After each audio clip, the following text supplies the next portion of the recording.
July 6 from Half Moon Bay. She was driving from Portland to Lancaster in California to visit family. Are you an advocate for free market money? Do you promote Bitcoin as an alternative in a fiat-centric world? Then you need Spend-A-Bit in your arsenal, the search engine for things you can buy with Bitcoin. Spend-A-Bit aggregates millions of products from thousands of Bitcoin-enabled merchants. Keep your money in the free economy. Visit spendabit.co today. Bitcoin merchants, ask about our merchant suite to reach even more customers. Spendabit.co. Reuters reports surfers warily returned to the waters off Fernandina Beach in northern Florida over the weekend after what appeared to be a rare double shark attack on Friday. Fernandina Beach Fire Department got a call late Friday afternoon that a 30-year-old man was bitten by a shark. 3 minutes later, they received a call about a 17-year-old who had been bitten just over a mile south down the beach, according to a statement by the city. The beach was immediately closed but reopened on Saturday, with ocean rescue services watching the waters for dangerous marine life. Shark attacks are common in Florida, with dozens reported in the state each year, but they usually happen in waters off southern Atlantic beaches and are rare in the state's northernmost county, where Fernandina Beach is located. The city's police department said in a statement that Dustin Theobald, 30, received several lacerations and puncture wounds to his right foot from the bite. The 17-year-old, who was not identified, received puncture wounds to his foot as well, according to the fire department. The city said both were in stable condition and with non-life-threatening injuries. Theobald told a local television news station he was watching his 8-year-old surf when he saw what he believed to be a nurse shark or a black tip shark and kicked it to try to make it go away. The teenager was bitten while wading in shallow water. It was not clear whether one or two separate sharks were involved in the two incidents. This has been FPP Radio News. Online at fppradio.com. Sources at the video streaming service Netflix reported today that they had sent local man Shane Fowler a personal message earlier, just checking to see if everything was okay after the 31-year-old watched an entire season of the FX program Sons of Anarchy in a single viewing session. Well, we happened to notice that Shane had been sitting in front of his laptop and had burned through all 13 episodes of the first season of Sons of Anarchy. So we thought maybe we could send him a note and just sort of make sure he was doing all right, or if he needed someone to talk to or something.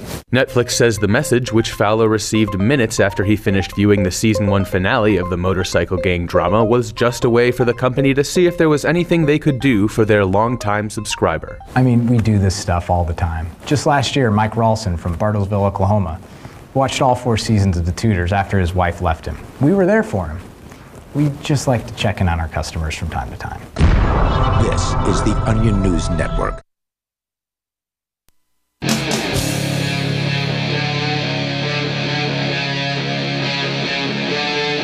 Free Talk Live.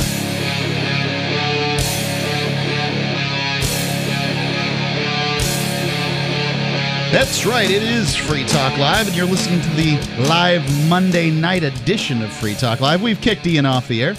It's Mark with you. Melanie. And this evening we have Tim Condon. Tim is, what's your claim to fame here, Tim? Tell folks a little bit about yourself. Well, I was involved in the Free State Project almost from the very beginning. When we were first getting geared up and when we had the vote on the state to choose the Free State, I was on the National Board of Directors, and after we did the vote, it was really, everybody was so tired, and we had to have vote counting processes that were really, the double cross-checked and everything to make sure it was all fair. Everybody was exhausted. Then we announced the choice of the Free State, New Hampshire, on October 1st, 2004, in New York City. And then I said, let's have a party this coming summer in the new state, in the new Free State in New Hampshire. Everybody said, oh, no, come on, we're tired. We've been working on this thing for several years. I said, all right, I'll put it together myself. So what I did was I gathered a bunch of libertarian activists together and started up what I named to be the first annual Free State Project Porcupine Freedom Festival and Night on the Barricades. What are the barricades? The Night on the Barricades is a reference to a book by John Steinbeck called Cannery Row. He was describing That's the one with Hey George. Is that right? The one with Hey George? No, that's Of Mice and Men. Okay. It was a description of a raucous, big raucous party, which is what I meant it to be.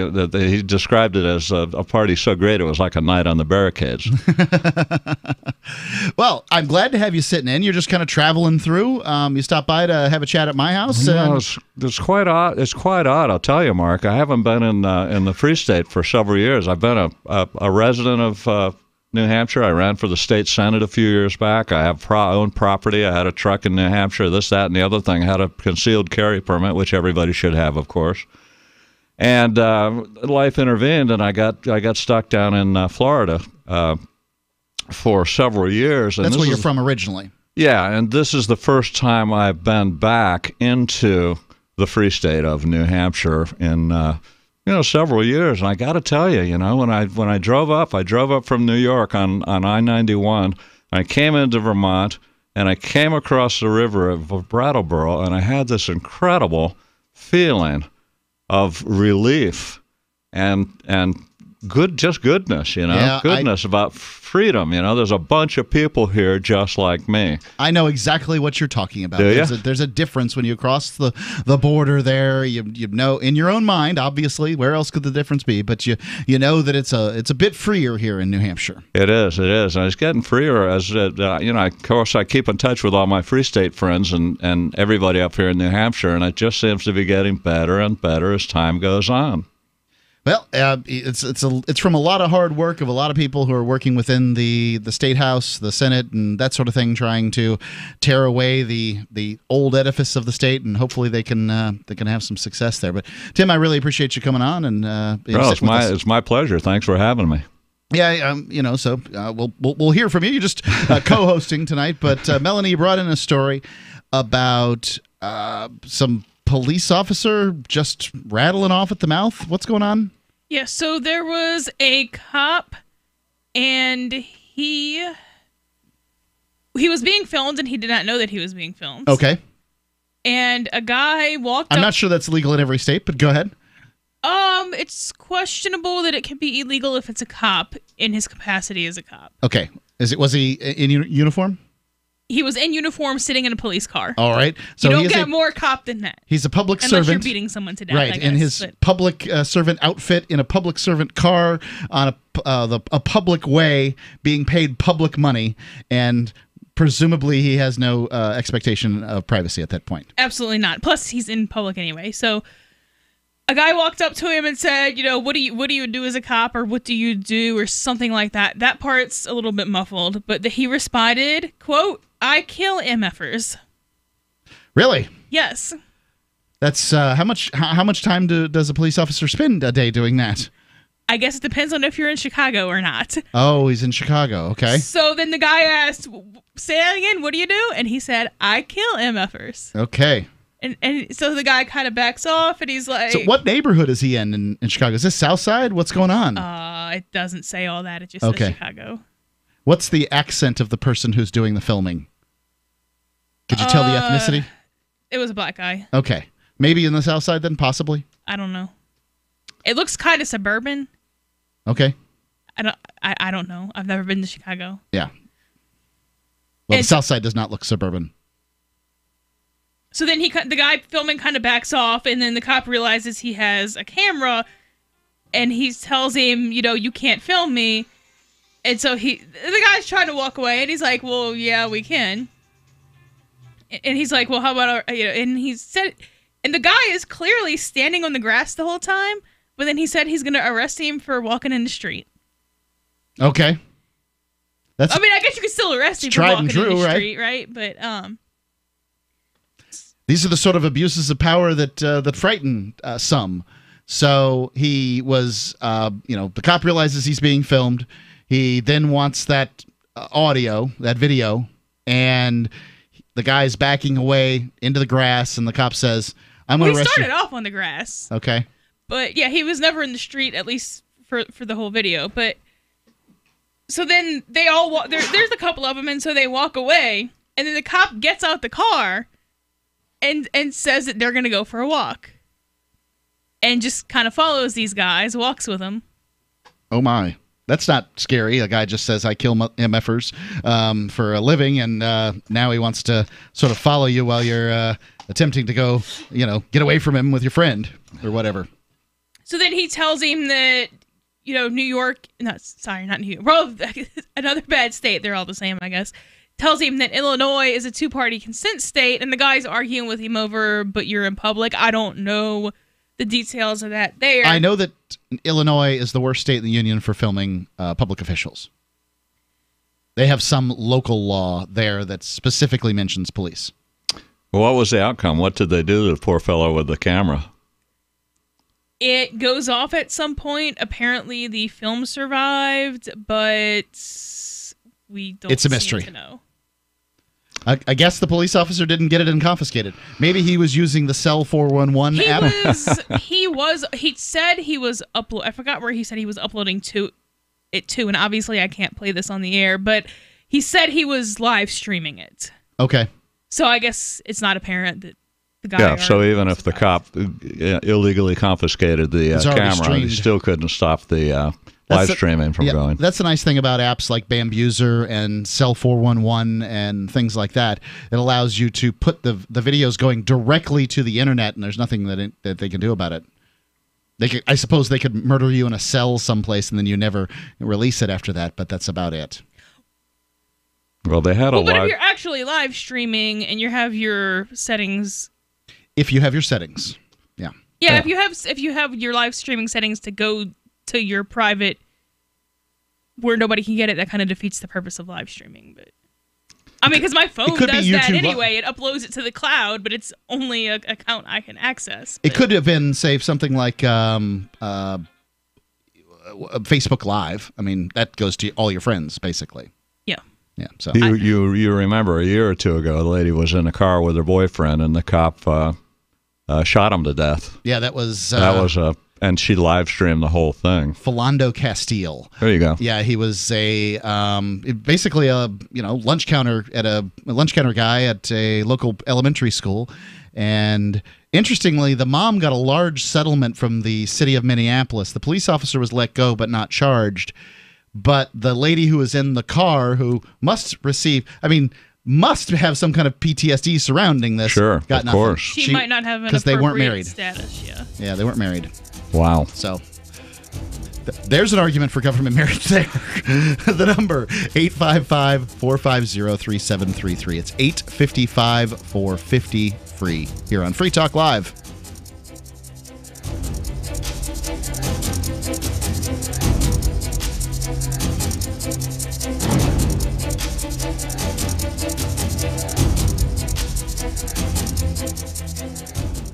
What's more profitable, running your business or doing bookkeeping? Doing your business, of course, but you want to keep your books so that you can maximize your tax savings, right? What if I told you that there's a person that's a bookkeeper, accountant, and law school graduate that's also a hardcore libertarian? My name is Melanie Johnson, and I hate the state. I will aggressively help you to minimize your tax exposure and maximize profits, all while staying within the law. Melanie's your best choice for your taxes and bookkeeping needs. Go to tax.freetalklive.com and check out our website, tax.freetalklive.com. The Bitcoin.com wallet is a simple and powerful full-featured wallet that allows you to send and receive Bitcoin, BTC, and Bitcoin Cash, BCH, with anyone, anywhere in the world. It supports both single and multi-signature wallets and is available in multiple languages. The Bitcoin.com wallet is available on Windows, Linux, Mac, Android, and iOS devices. Use the Bitcoin.com wallet to buy, send, store, and receive both Bitcoin, BTC, and Bitcoin Cash, BCH. Learn more at wallet.bitcoin.com. That's wallet.bitcoin.com.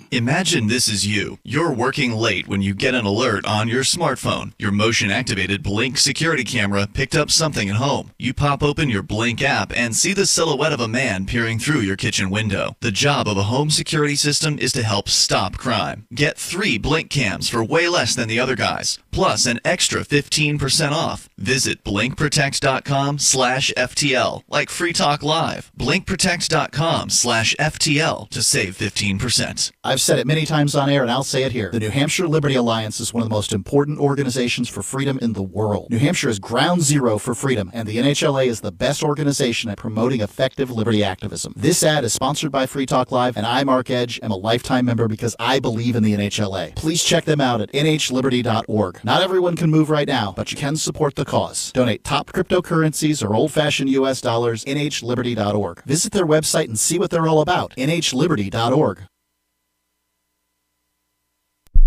The Free State Project has reached its goal of 20,000 liberty lovers who've pledged to move to New Hampshire and get active to achieve liberty in our lifetime.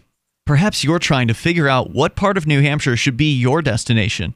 If so, consider Keene. You'll find more than 150 reasons to move to Keene at move.freekeene.com. Keene is famous for its historic, publicity-generating activism, as well as being the liberty media capital of the world. It's home to freekeene.com, New Hampshire's destination for liberty activism, news, and opinion. For years, we've been compiling over 150 reasons to move to Keene at move.freekeene.com, where you'll learn about some of what's happening here and what makes Keene a great place to live. If you love liberty, you'll probably enjoy anywhere you end up in the Shire. But do your due diligence first. Please visit move.freekeene.com for the full list of over 150 reasons to move to Keene. That's move.freekeene.com. There are lots of ways to listen to Free Talk Live. Our podcast has been around since podcasts began, and now the FTL feed is loaded with content besides our full show archives. Did you know that we make it easy for you to customize your podcast subscriptions? We have different feeds, one that includes only our full shows, one with just the Daily Digest, and one with just the Edgington Post. You decide what you listen to. It's quick and easy to customize your feeds at feeds.freetalklive.com. That's feeds.freetalklive.com. Are you a cryptocurrency advocate? The Crypto Tip is the ideal outreach tool to help new people discover cryptocurrency. It's a printable business card-sized tip that you can give to service providers, preferably in addition to a good cash tip. When the server scans the QR code, it'll bring up an explanation of cryptocurrency, how to install a wallet, and allow them to claim the tip. If they don't claim the crypto, you get your tip refunded to you after a time period you specify. Plus, if they do claim the tip, you get an email alert. Create as many tips as you want at cryptotip.org. That's cryptotip.org. You're listening to the best liberty-oriented audio streamed around the clock, on the air, and online. This is the Liberty Radio Network at LRN.FM.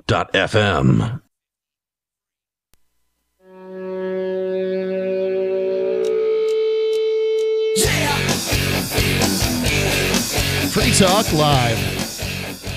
The number, if you wish to call in and talk about this situation where a Chicago police officer has claimed that his job is to kill people. And then when he realizes he's on video, he menacingly follows this pair of gentlemen who were filming him. And, well, that's kind of all we know. The video got out. That's, I suppose, the good news. And we don't really know much else about what happened. But I want to tell you real quick about Bitcoin.com. Bitcoin.com is proud to announce that SaveAtPurse.com is now accepting Bitcoin Cash for purchases from Amazon.com. There's enough .coms in there for you. So Amazon, which you're probably familiar with, largest purveyor of retail stuff in America, from what I can tell, they Save It Purse is an interface with them that allows you to spend cryptocurrency and buy things at an extreme discount. So something that's on Amazon, you can get 20% off pretty easily, maybe up to 30% off, depending on how the situation goes. You go to saveitpurse.com, you sign up for an account, you make a wish list there. They have an easy video for you to watch. It's not complicated at all. Just go to saveitpurse.com, sign up for an account, watch the video, and you'll be happy to use Bitcoin and save money. So it's Bitcoin Cash specifically that they're taking now, but you can also use regular BTC.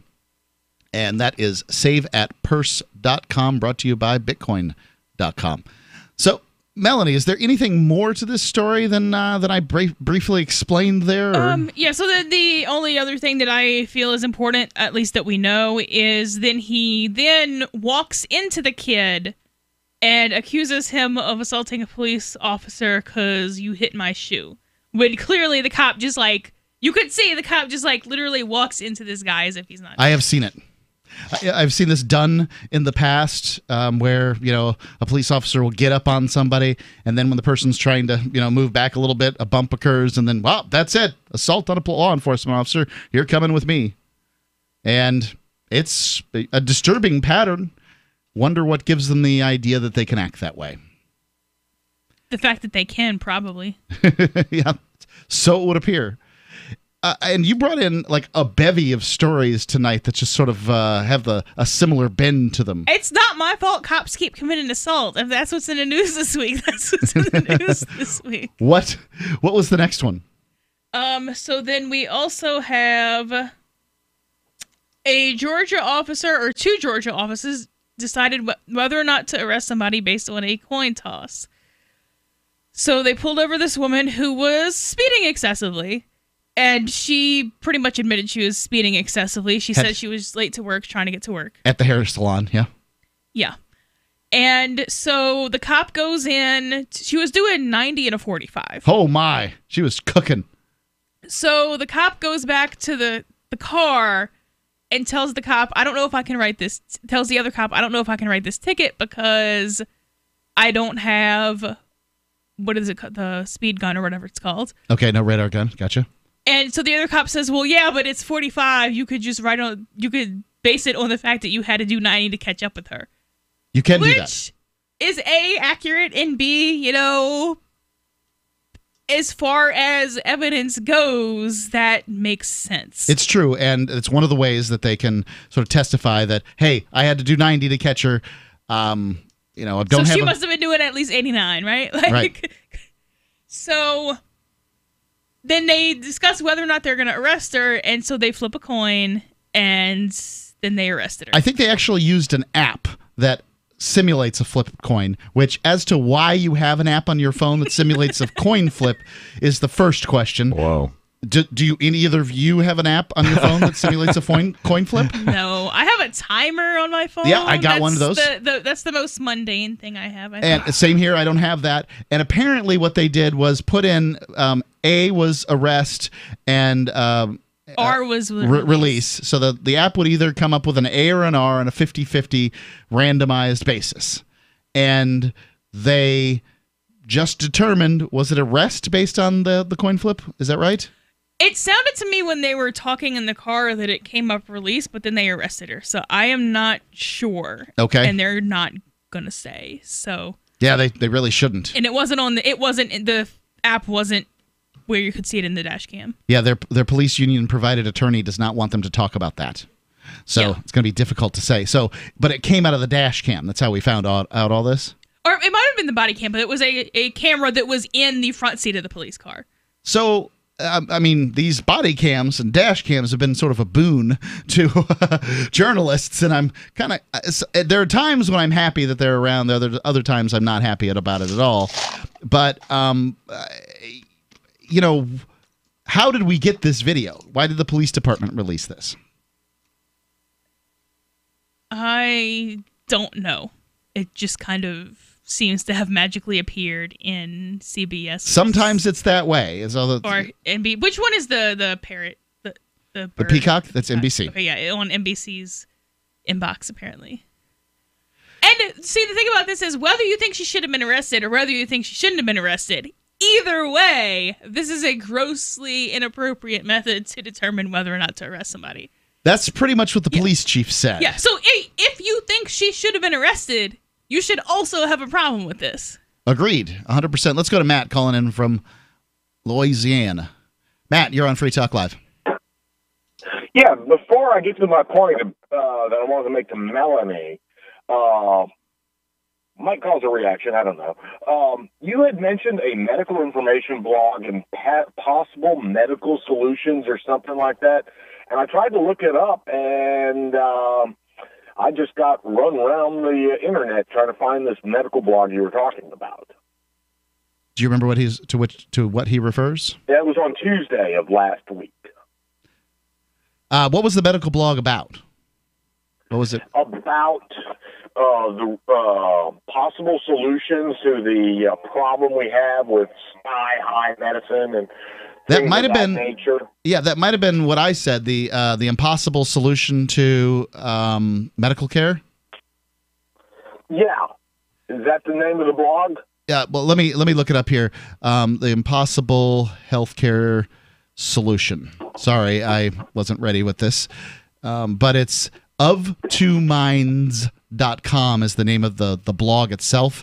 I typed in the impossible healthcare solution, and the blog is called Of Two Minds. Two is spelled out TWO. So, and it's written by I'll have to look that. Yep, Charles Hughes Smith. Yep. Now, I know how Melanie feels about cops. She has kind of made that very clear. And there's a number of hosts who probably feel very similarly. Probably more callers, but yeah, go ahead. How she feels about policemen, I feel that way about journalists. They create moral panics. They demand the government do something. Then when the government does something, it's another moral panic. And then today, the whole freaking war in Iraq. Hold the story. Hold it. I want to hear more about it, Matthew. Just hold it here. The number, 855-450-3733. You can call in like Matthew has, 855-450-FREE, or you can use Skype. The username there is lrn.fm. That's 855-450-FREE, Free Talk Live. This is Jessica Armand, founder of My Magic Mud. Our team helped organize a successful effort to remove fluoride from our city's water supply. This is our passion. My Magic Mud Oral Care purifies and brightens your smile naturally. GCN listeners, please support my family business by purchasing our products from your local health food store. We're also available at CVS Pharmacy, or visit us at mymagicmud.com and take 10% off now with coupon code GCN10. Want revenge on the common housefly? Well, after 10,000 years, someone has finally come up with a better way. The Bug Assault, a miniaturized shotgun, which utilizes ordinary table salt as ammunition. Non-toxic and no batteries required. So much fun, you'll forget you have a wife and kids. $39.95 and free economy shipping. Use discount code GCN and get an extra 10% off your purchase at bugassault.com. Fire your fly swatter. Get your Bug Assault today. This is Michael Dean from the Freedom Fiends. I've run websites since 1996 and have used over a dozen web hosts in that time. AgristHosting.com is the only one that hasn't broken my heart. Agrist Hosting's uptime and service is stellar, and their DDoS mitigation is the best I've seen. That's important because if you tell the truth in this world, you'll ruffle feathers. And some people will try dirty tricks to silence your voice. No matter what the haters hit us with, Agrist Hosting keeps our websites online. If you have a mission-critical commercial presence or a world-changing activism site, you cannot tolerate any skullduggery. So go with agristhosting.com. Have a WordPress or blog site, but you're not satisfied with performance or uptime? Or just want raw hosting? Want to pay with Bitcoin? Agrist Hosting specializes in high-performance hosting with personalized service. Go to agristhosting.com and click on the button that says Get Hosted. That's agristhosting.com.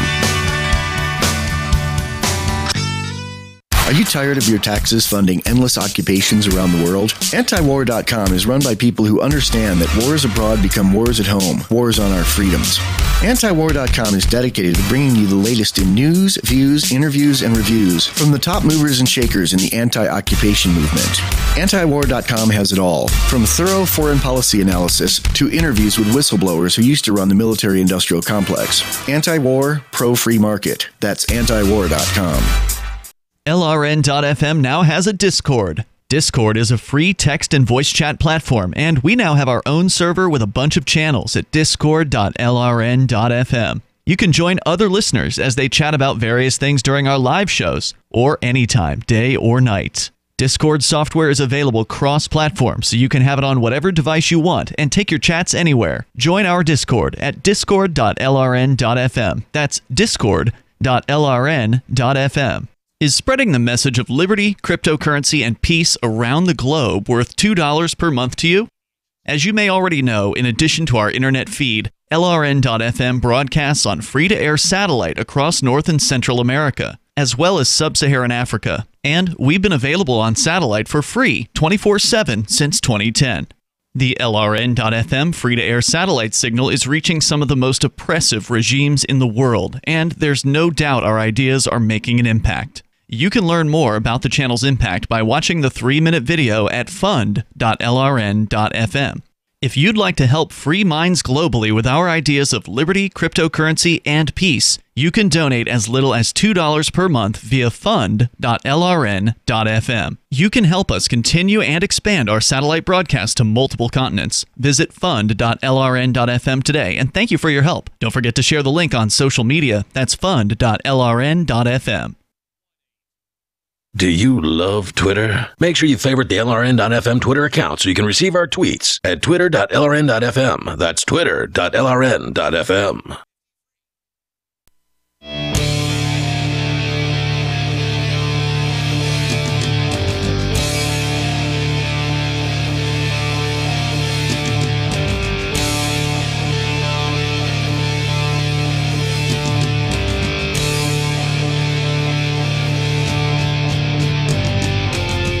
Talk Live Monday edition, and we were just on the phone here with Matt calling in from Louisiana, talking about his disdain for journalists, and it's interesting that he would call in to a show where journalists work and discuss that. But hey, I'm sort of a journalist, sort of not a journalist, so I'm happy to bat around the ideas.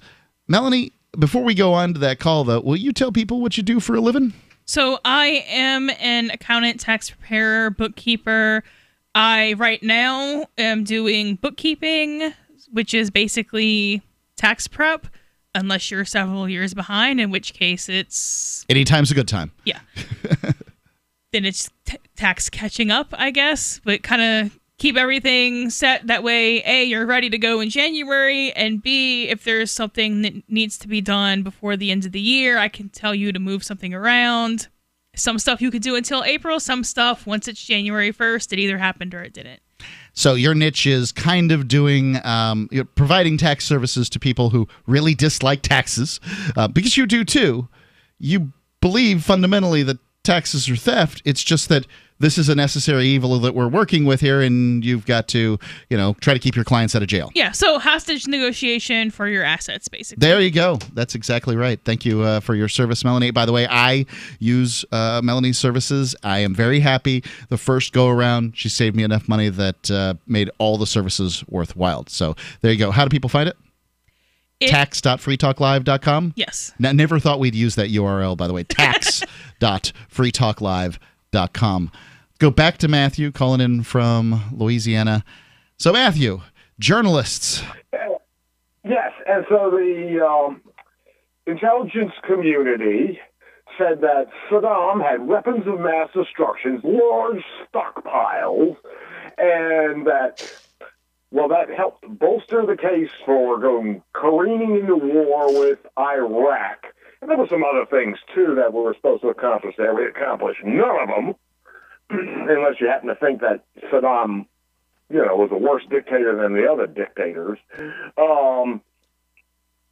And so I would say that the intelligence community... At that point, the journalists were complicit, sure. Now the intelligence community swears that they have evidence that the Russians meddled in our elections. And my reaction is, show me this evidence that you have. And their reaction is, no, it's a secret. Yeah. Like super secret probation? Well, if it's a secret, quit talking about it on TV. I mean, that's not how secrets work. Yeah, really. I tend to agree with you is that this irrefutable proof that Russia did the secret internet thing? Come on. Either you claim that Russia is a bunch of nimrods and don't understand security protocols, or you're making this up. One of the two. Yeah, and they conveniently forget all kinds of other information, like the Atlantic did this thing on the WikiLeaks thing when they showed the timestamps that it was required for the transfer of these emails, and it was like picoseconds, not the whole many seconds it would take for transatlantic internet communication. But they forget completely. No, we never reported that. That never happened. I'm like, oh, and now they're sticking up for the FBI, too. So, which journalistic outfits are we talking about here? I know Knight Ridder. There's going to be a show out here, movie out here in the near future that basically says that Knight Ridder was reporting that all that stuff in Iraq was a bunch of hooey right when it was happening. Well, there were those who said that, but then at that time. The journalists insist we weren't supposed to believe the intelligence reports. Remember, right, at that time, we weren't supposed to believe the intelligence reports. Oh, no. Now we're supposed to believe the intelligence community totally and absolutely. Hold on. No, the journalists absolutely, largely were on board with Iraq. I mean, they wanted that bombing to occur. If you'll remember... There were some who did not. There were certainly some. You forget CNN was definitely opposed. No, I don't think CNN was opposed. I think Knight Ridder was opposed, but very few other people. You haven't paid enough attention to CNN. All right. And the CNN National is, they're practically, pro-America, so they're practically like, what's the word I was going to use? The 24/7 Michael Savage network compared to CNN International. But it's just this ability to forget what you said before and switch on a dime and create a moral panic. Yeah, so I agree with you to an extent. I think you might be... the whole war on drugs thing. It's a problem? No, it's not a problem. It's a problem? No, it's not a problem. Give me the facts. No. So I guess I don't understand exactly. So, journalists tend to be the target of the conservative types out there. And it's not to say I don't believe that they deserve a certain amount of trouncing. I think they tend to. I don't watch CNN on the regular, so I can't say where I think that that's probably good for your sanity. The programming's coming from. It's pretty obvious what MSNBC is doing, as it's pretty obvious what Fox is doing. If you think that... Oh, Fox is all in with you must believe the intelligence community. Well, they're sacred. We worship the intelligence community. I think that you might be defining journalists too broadly, which is really my only issue with what you're saying. So, I wouldn't say that, the administrator of copblock.com is an evil person who's trying to prop up the government. That's kind of ridiculous. No, I'm not saying that at all. There is a lot, but they're a journalist. So there is a massive amount of corruption in the industry. I wouldn't say that being a journalist as such entails all the things you're describing. All the things you're describing are things that are common among journalists, and those are two different things. Tim, what do you think? Well, here's a chance for me to jump in because I have a degree in journalism, and I have been a journalist in the past. And I've got to agree with Matthew. Tell you the truth, what he's talking about is the phenomenon. Which has really just been brought to the fore in the last year or two of fake news. The mainstream media, the people of the United States now don't believe by fairly large margins don't believe that they're all on board with telling us the truth, but they just have a narrative, and the narrative has to be told. And you talk about CNN, MSNBC, ABC, CBS. All of those, they're howling as one voice. But for example, take a look at how they treat President Trump. I'm not saying I'm a Trump supporter or a Trump not supporter, but look at the news about our president. They've done studies, and they've found that 95% of all the mainstream media news is slanted seriously against Donald Trump. And anything that he does good, they don't report about. And when he does something that's questionable, oh boy, they're all over that in an instant. So I'm in agreement with Matthew. I think the mainstream media is not believable at all. I'd rather listen to Free Talk Live to get my news. I'm looking at a report here. I would too, to be honest with you. But my contention is that this is not actually a new phenomenon. We're just noticing it. And I would contend that the reason we have the war on drugs, the reason we have the war on poverty is the same cretins with all apologies to the third man in the studio, the third person in the studio. Tim. Pardon me, Melanie. Yep. That would be me. Yes. Well, right. So if you limit your definition of journalists to the mainstream media, I would say that's accurate. I don't know how you would operate in the mainstream media without doing those things. I've got a really cool story on this that's coming up here, so just stay tuned if you would. Thanks for the call, Matthew. Appreciate it. The number, 855-450-3733. Do you believe the mainstream media? And when I ask that, does that mean, do you think they say known lies? 855-450-FREE, Free Talk Live.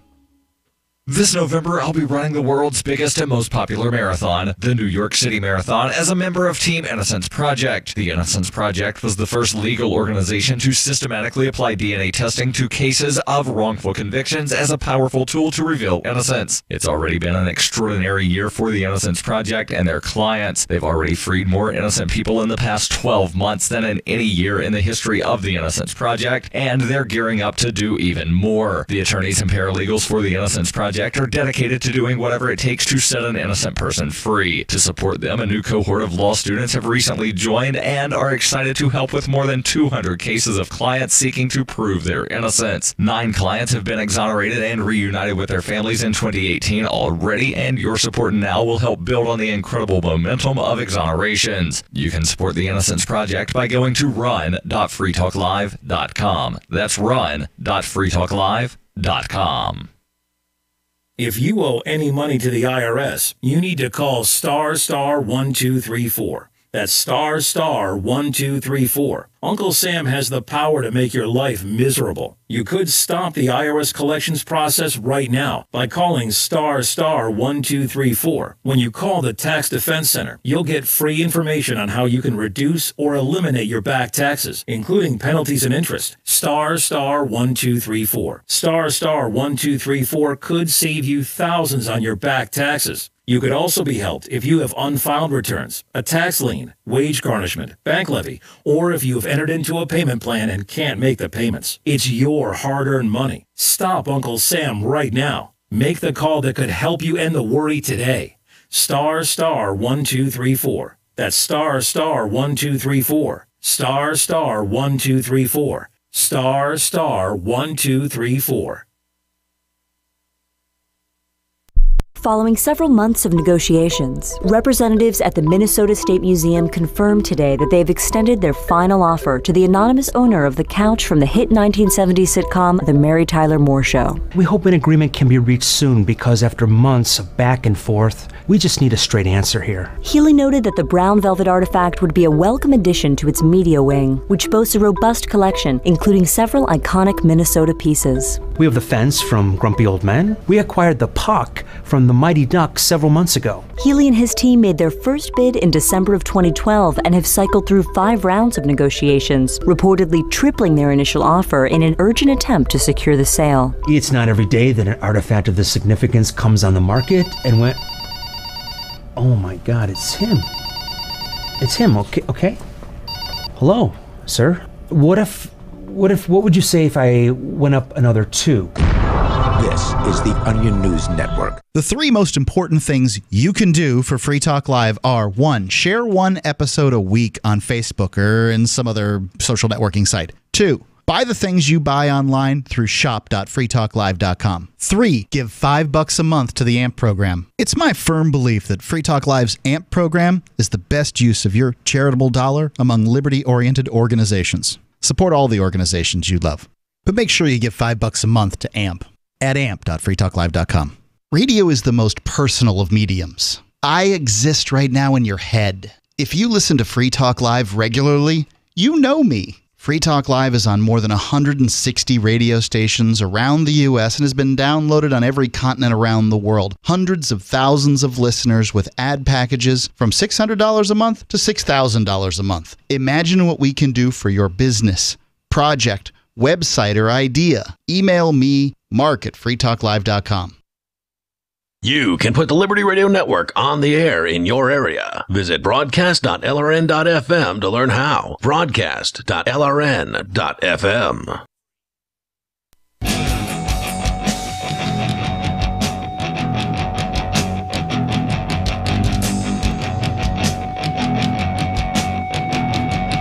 Free Talk Live. Here on Free Talk Live, we do a program live every day. We do a program every day for 7 years, something like that. We've been on the air for going on 15. And you can go and get all those shows that we have. There have been some mishaps along the way, but not too many. All those shows that we have, and by the way, we've managed to get from listeners, sometimes they'll record them too. So we'll get those recordings. But if you go to archives.freetalklive.com, we've compiled the most complete compilation of Free Talk Live's episodes that we could put together at archives.freetalklive.com. If we're missing one and you've got it, please send it to us, and we'll make sure that it's up on the website. Hold it a second, Mark. I have to ask you. Don't you take a break on New Year's Eve? No. Do you do a show on New Year's Yep. Eve? Do you do a Christmas Christmas Day show? Do you do an Easter show? Yep.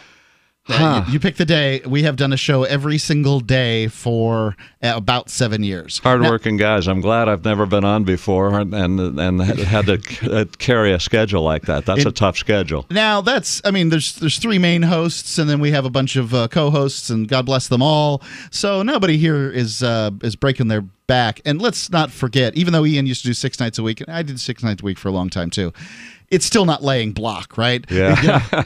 There's truck drivers who are making sure that we get the products across America. Absolutely. They're separated from their families. Lots of people doing a lot of hard work out there. Like it's different from having a hot tower mop on top of a roof, doing a roofing job. Right, exactly. So in the last segment, we had a caller, Matthew, who was talking about how he felt like the mainstream media was telling lies. Now, I've got ZeroHedge.com. Not exactly the most bullish bunch over there, but written by Tyler Durden. I suspect that's a screen name. In what looks like a validation of the growing public expressions of anger directed at members of the media, a new Axios poll found that nearly all, a staggering 92% of Republicans and Republican-leaning independents believe that mainstream media organizations knowingly report false or misleading stories. 92%, at least occasionally. And while Democrats proved to be the most credulous group, a majority still doubt that the U.S. media organizations are 100% credible. I'm going to read this to you. I'm not going to go through the whole article, but it's really, really interesting. So here's the question. How often do you think news sources report news they know to be fake, false, or misleading?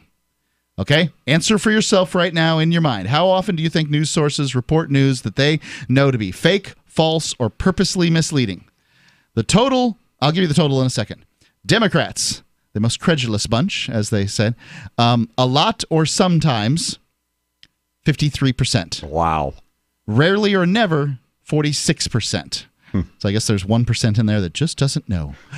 Independents, 79% believe a lot or sometimes. The 79% of independents and 92% of GOP believe a lot or sometimes the media reports news that they know to be fake, false, or purposely misleading. All told, 72% of respondents said that they believe mainstream media organizations to be knowingly misleading. That's the total number, 72%.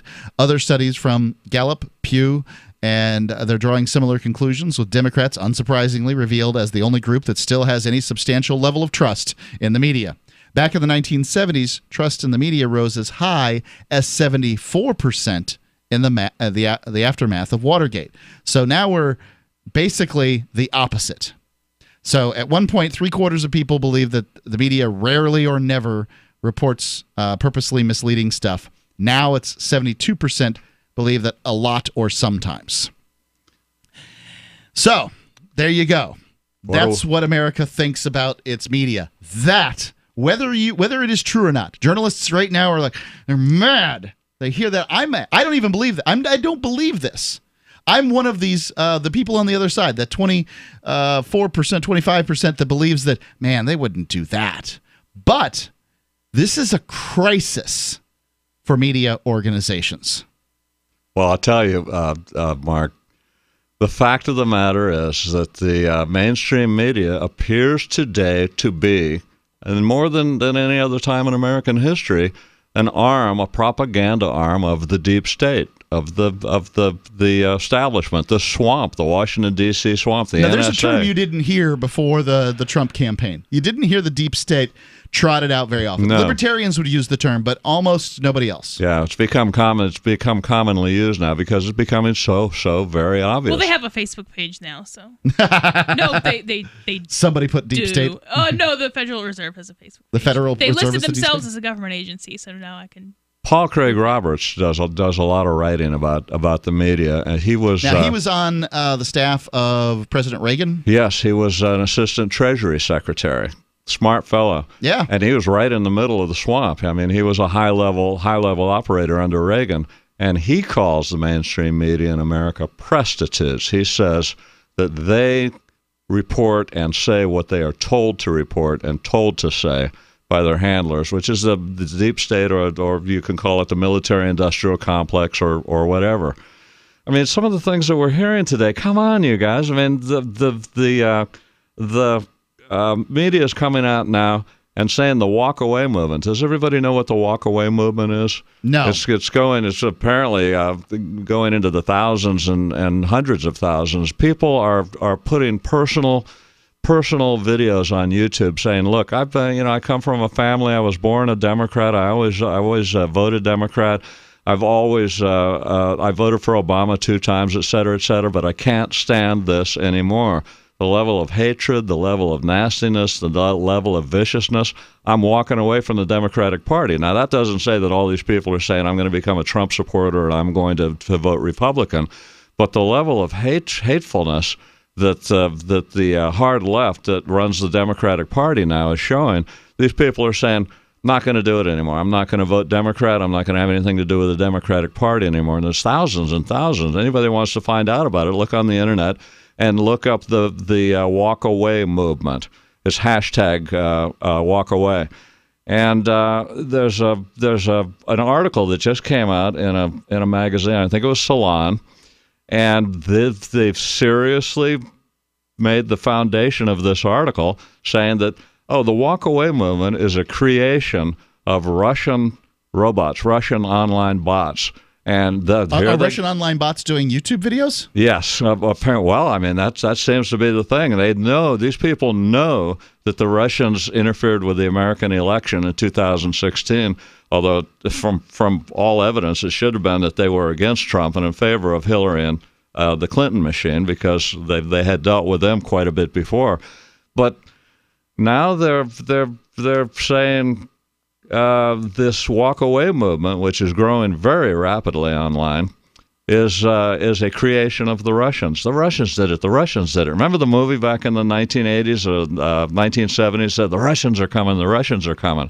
I don't remember that, but... it was a comedy. It was a comedy about people's inordinate fear of Russia. So I do remember about 10 years ago, Rush Limbaugh did this montage. Do you remember the Gravitas montage? So what happened was he showed that all these news talking heads on different networks, completely different networks. Now, this is 10 years ago. They didn't have quite as much as they do now. That they somehow must have gotten a talking point. Yes. Because they used this word gravitas in the same way over and over again. This is a word that I had never heard before this little bit was done. So, and sort of the gravity of what you're saying, gravitas. Sure. But it was not used, like it's a very rarely used word, and then everybody on every network is saying it all at once. How do they do this, man? How do they spread the word? When ABC, CBS, NBC, MSNBC, CNN, they're all using the same phrases and the same word. Rush Limbaugh was onto something there. It's like a cabal. Yeah, I had on the air on another show, and I wasn't hosting this particular one, but there was this guy who was a longtime news guy from, I think, NBC, living in Sarasota, just doing an interview, and this happened. And I couldn't get sliding my question to the host. Tell me about this gravitas thing, because he was on there, he was bragging. I wrote all my own copy. I did all. No, apparently something changed. If you wrote all your own copy, and maybe that's true, but something has changed, because this gravitas bit really shows it. Just look up Rush Limbaugh gravitas montage, and you can see too what this is. It really illustrated something was going on. I'm not saying that it shows that the media is lying, but it showed that the media is in some way controlled. And if it's in some way controlled, then of course it is in some way lying, because by whom is it controlled? Certainly not freedom lovers. Certainly not Joe Beercan. 855-450-3733. Please, if you disagree, I'd like to hear more. 855-450-FREE, Free Talk Live. Hi, I'm Dr. Bill Deagle, MD, AAEM, ACAM, A4M, of NutriMedical.com, and a consultant providing email advice free on advanced protocols for your optimized wellness and advanced technologies to heal and regenerate you. You can contact us at NutriMedical.com, that's NutriMedical.com, or 888-212-8871. You get free email starter protocols of our top medical-grade nutraceuticals, initial testing, and recommendations for your own primary doctor to do, as well as recommendations to give you an idea of a consultation and a full protocol to try to help you regenerate your tissues, heal naturally without the use of toxic polypharmacy. I can send test kits to you as well anywhere in the world and provide you recommendations to referral of specialty clinics worldwide. So contact me, Dr. Bill Deagle, at NutriMedical.com. That's NutriMedical.com, or 888-212-8871.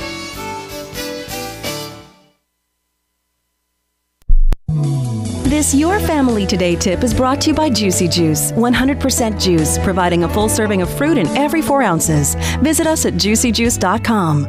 When it comes to nutrition, kids need both fruits and vegetables every day to stay healthy and grow. For the ideal mix, your kid should have at least 1.5 cups of any veggie or 100% veggie juice, and 1 cup of any fruit or 100% fruit juice a day. For more tips like these, visit us at parenthood.com/yourfamilytoday. Did you know you can watch Free Talk Live during our live show 7 days a week from 7 to 10 p.m. Eastern via our studio cams at cam.freetalklive.com? Plus, you can chat with other listeners while you watch, all totally free. Now that our live video stream is hosted by YouTube, our video archives will be online even faster, so be sure to subscribe to our YouTube channel. Listen, watch, and chat all free at cam.freetalklive.com. That's cam.freetalklive.com. You're listening to the live edition of Free Talk Live. Hour number 2 is next after the news here on the Liberty Radio Network at LRN.FM. From Keene, the Shire, the Liberty Media capital of the world, this is Daryl W. Perry, host of FPP Radio News for Monday, July 16th, 2018. Silver is trading at $15.79 per ounce. Gold is valued at $1,242 per ounce. Zencash is trading at $21, and the average price of Bitcoin is $6,610. Antiwar.com reports released on Sunday. A new report from the UN assistance mission in Afghanistan says 1,692 civilians were killed across Afghanistan in the first 6 months of 2018. This is the highest death toll for a half a year since the UN started keeping track. Interestingly, the same report showed a slight decline in overall casualties among Afghan civilians over the same period. This suggests the attacks are deadlier, but leaving fewer survivors overall. It is particularly noteworthy that this half year set a new record as it came with a multi-day ceasefire in June, during which fighting nationwide ground to a virtual halt. This increase in deaths is seen as being driven at least in part by a substantial rise in suicide attacks that included some very large-scale attacks attributed to the Islamic State. The UN found that over half of the casualties from suicide attacks were from those launched by the Islamic State, underscoring the group's growing influence in the country. Zencash is the world's first private, distributed, and reliable platform for communications, transactions, and publishing. Zencash has the ability to use both transparent and shielded transactions, with shielded transactions using zero-knowledge proofs. Zencash features global governance with inclusive decision-making, reliable funding for continuous improvements, and documentation and wallets in many languages that are available for Linux, Mac, Windows, and Android devices. Learn more at zencash.com. That's zencash.com.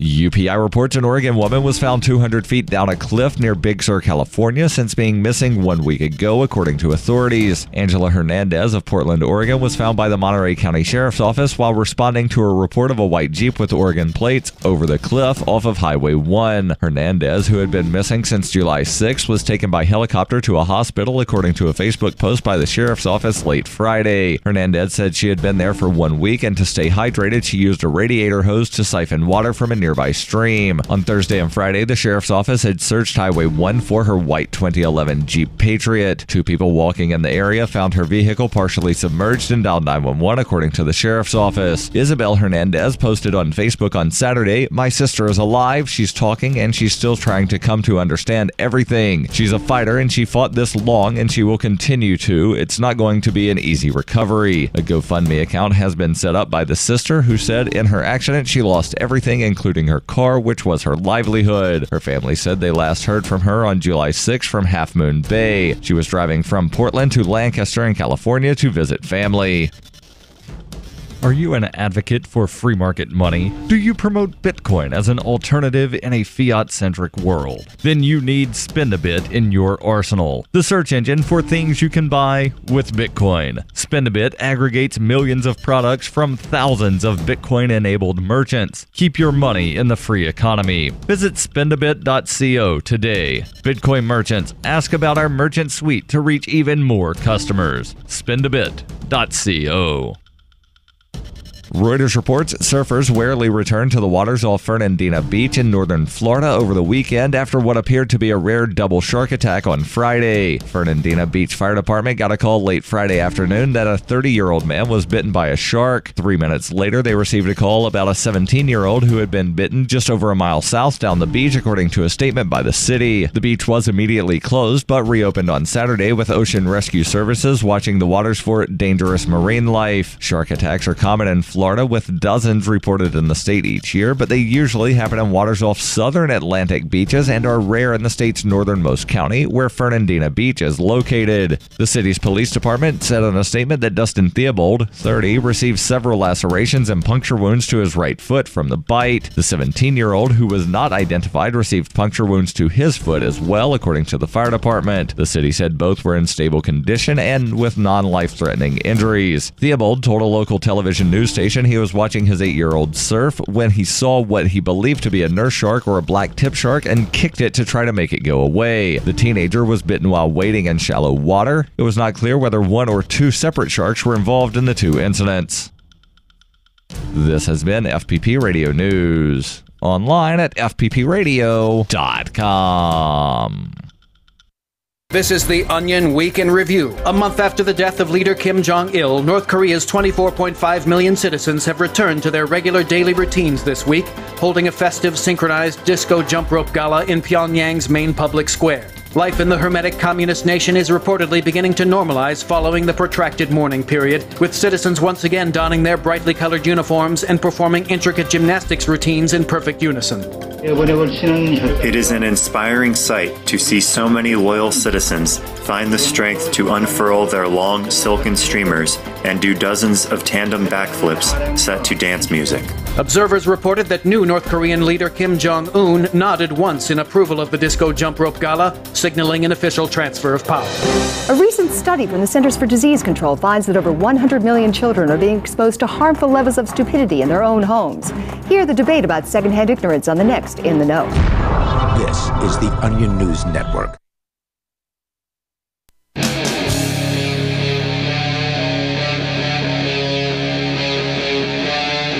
Free Talk Live.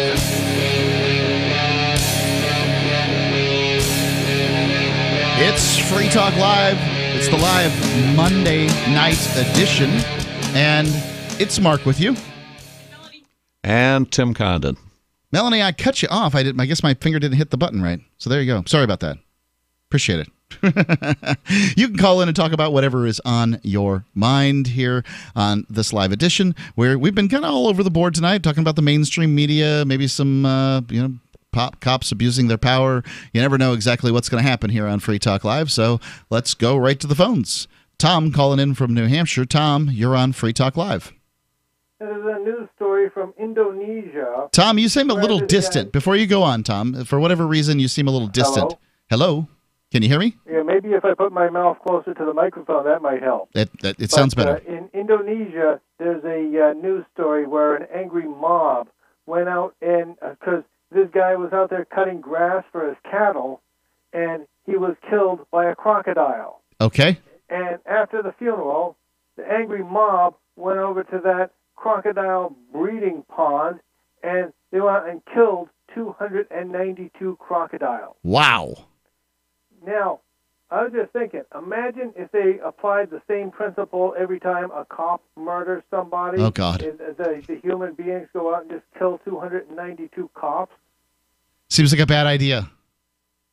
Oh, that's your opinion. Thanks for the call, Tom. Well, it's a bad idea. It's not any more wrong, but it's a really bad plan. I think that killing somebody for the crimes of another is going to be considered pretty un-American. Let's go to the phones here. I got Bad Slave calling in here on Skype, so the audio hopefully is going to be really good. Bad Slave? Howdy. Yeah, sounds good. I thought you might end up on the show, Tom. Not Tom. Tim. Tim, I'm sorry. It's just call everybody by the wrong name night. That's all right. Yeah, well, I'm terrible with that. We were doing that on the show let me before, get you too, right. it's Melanie, hi, how you doing? Listen. Silence, Melinda. So basically, back in 1915 or somewhere in that ballpark, Warburg and his buddies, the banksters, actually went to 20 of the mainstream press operations of the day and bought their content. One of the things that they bought was the collection of the stories to warn the passengers of the what's the ship that went down World War I? Lusitania. Lusitania, right? There were dozens of articles that went out from Germany to warn the people on the Lusitania of the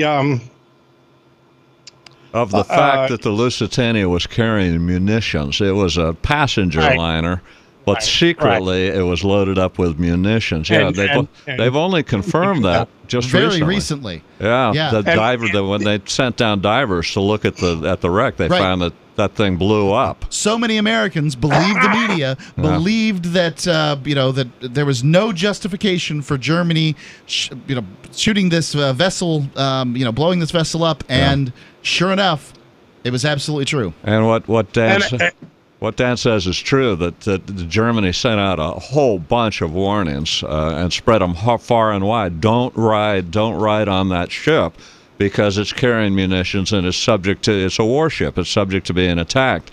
And what you're saying, Dan, is that the banksters of the time blocked most of it, suppressed that. There were two small outlets that got through, and so it started then, and I think it's continued throughout.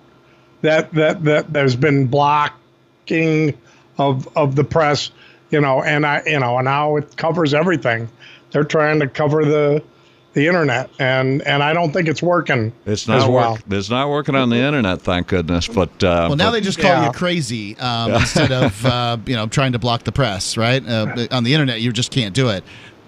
Or they have Google do it for them. So I think that this the one thing that really blows me away is how bad, and it's deliberate. The government schools do not want you to understand what historically has occurred, and this stuff is available now, and there's no reason for people not to know it.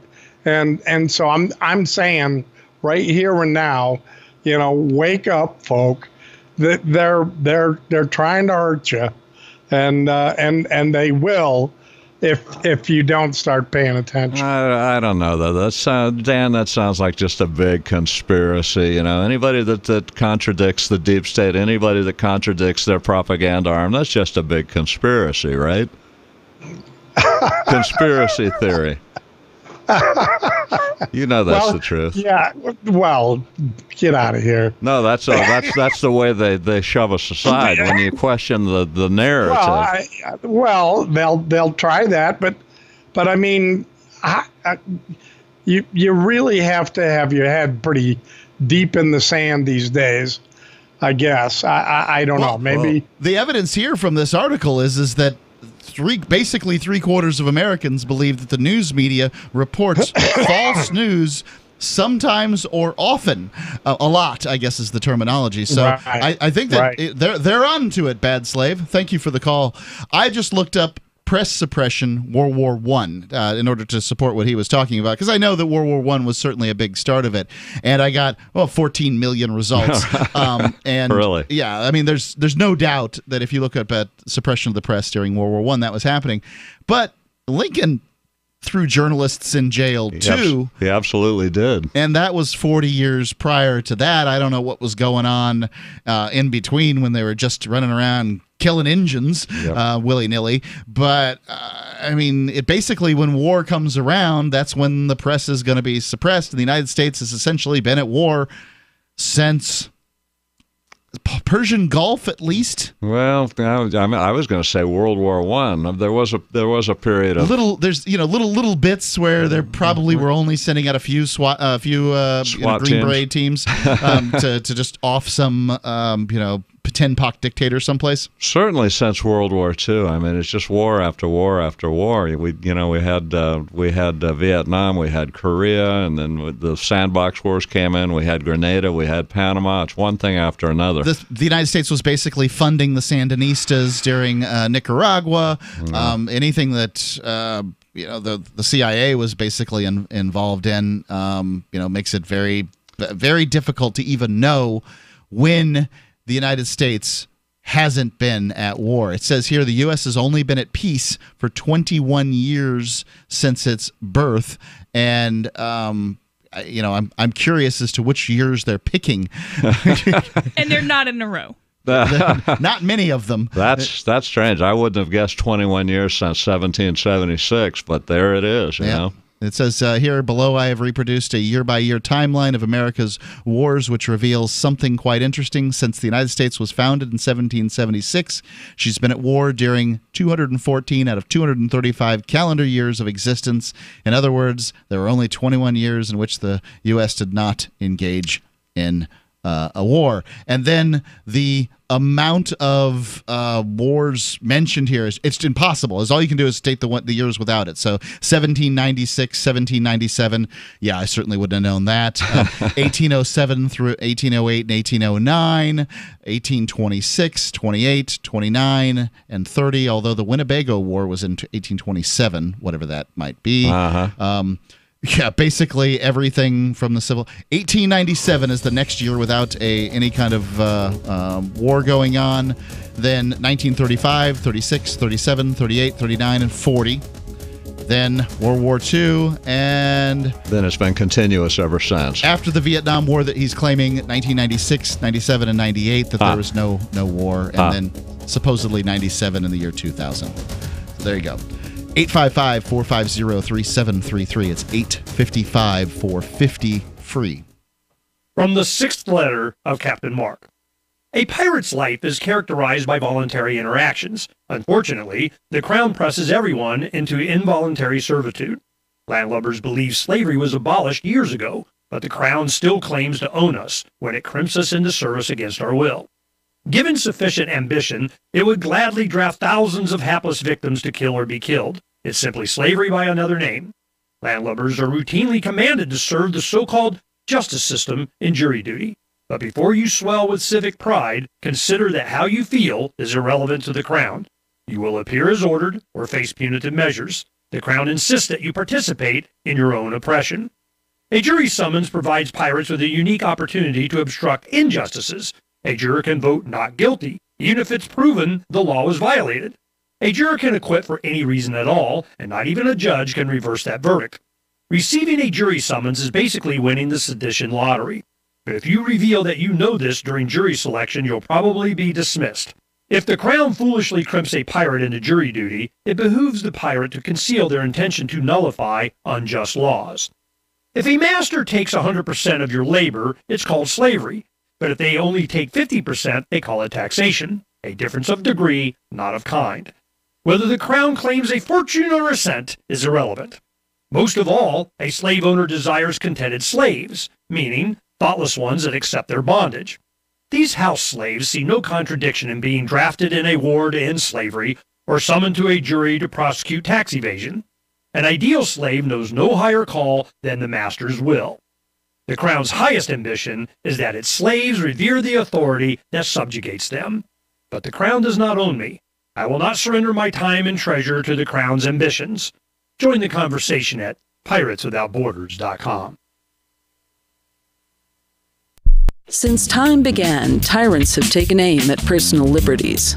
Now there's a movie that aims back. The government has no more right to tell us what to put in our bodies than they have to take our guns or tell us what books we can read. 6 drug police were eaten by bears while raiding a marijuana farm. On your knees, you dirty hippies! Jesus. On your knees! What's the problem, officer? Today, many cops who enforce pot laws do so only because it provides them with cushy jobs, good benefits, and a chance to push people around. I was an undercover narcotics officer. The drug war is nothing but a farce. The Second Amendment says you gotta keep you and your gat intact. Guns and Weed, The Road to Freedom. A film by Michael W. Dean and Nima Vadadi. DVD available now at gunsandweed.com or on Amazon. That's gunsandweed.com. Makes the perfect gift. Remember, that's gunsandweed.com. Did you know we've taken our LRN.FM telephone listen line to a new level with the LRN.FM audio on demand line? Now you can call 712-770-8447 anytime and listen to LRN.FM's live feed. And you can listen to a bunch of our original shows on demand. Long distance fees may apply. Just dial 712-770-8447 and choose from the menu. 712-770-8447. What do you shop for that you could otherwise buy at Amazon? Pretty much everything, right? Amazon has competitive pricing and they deliver, and that's a big plus. If you could plan ahead in your shopping, would you be interested in saving up to 33%? There's a catch. You have to do your shopping in Bitcoin. But imagine those savings. It's like a huge raise. All you have to do is go to saveatpurse.com. We've saved thousands, and you can too. Plan ahead and save. Saveatpurse.com. Help get LRN.FM into more ears. Visit promote.lrn.fm for a free bumper sticker, flyers, banners, graphics, and more. Promote.lrn.fm.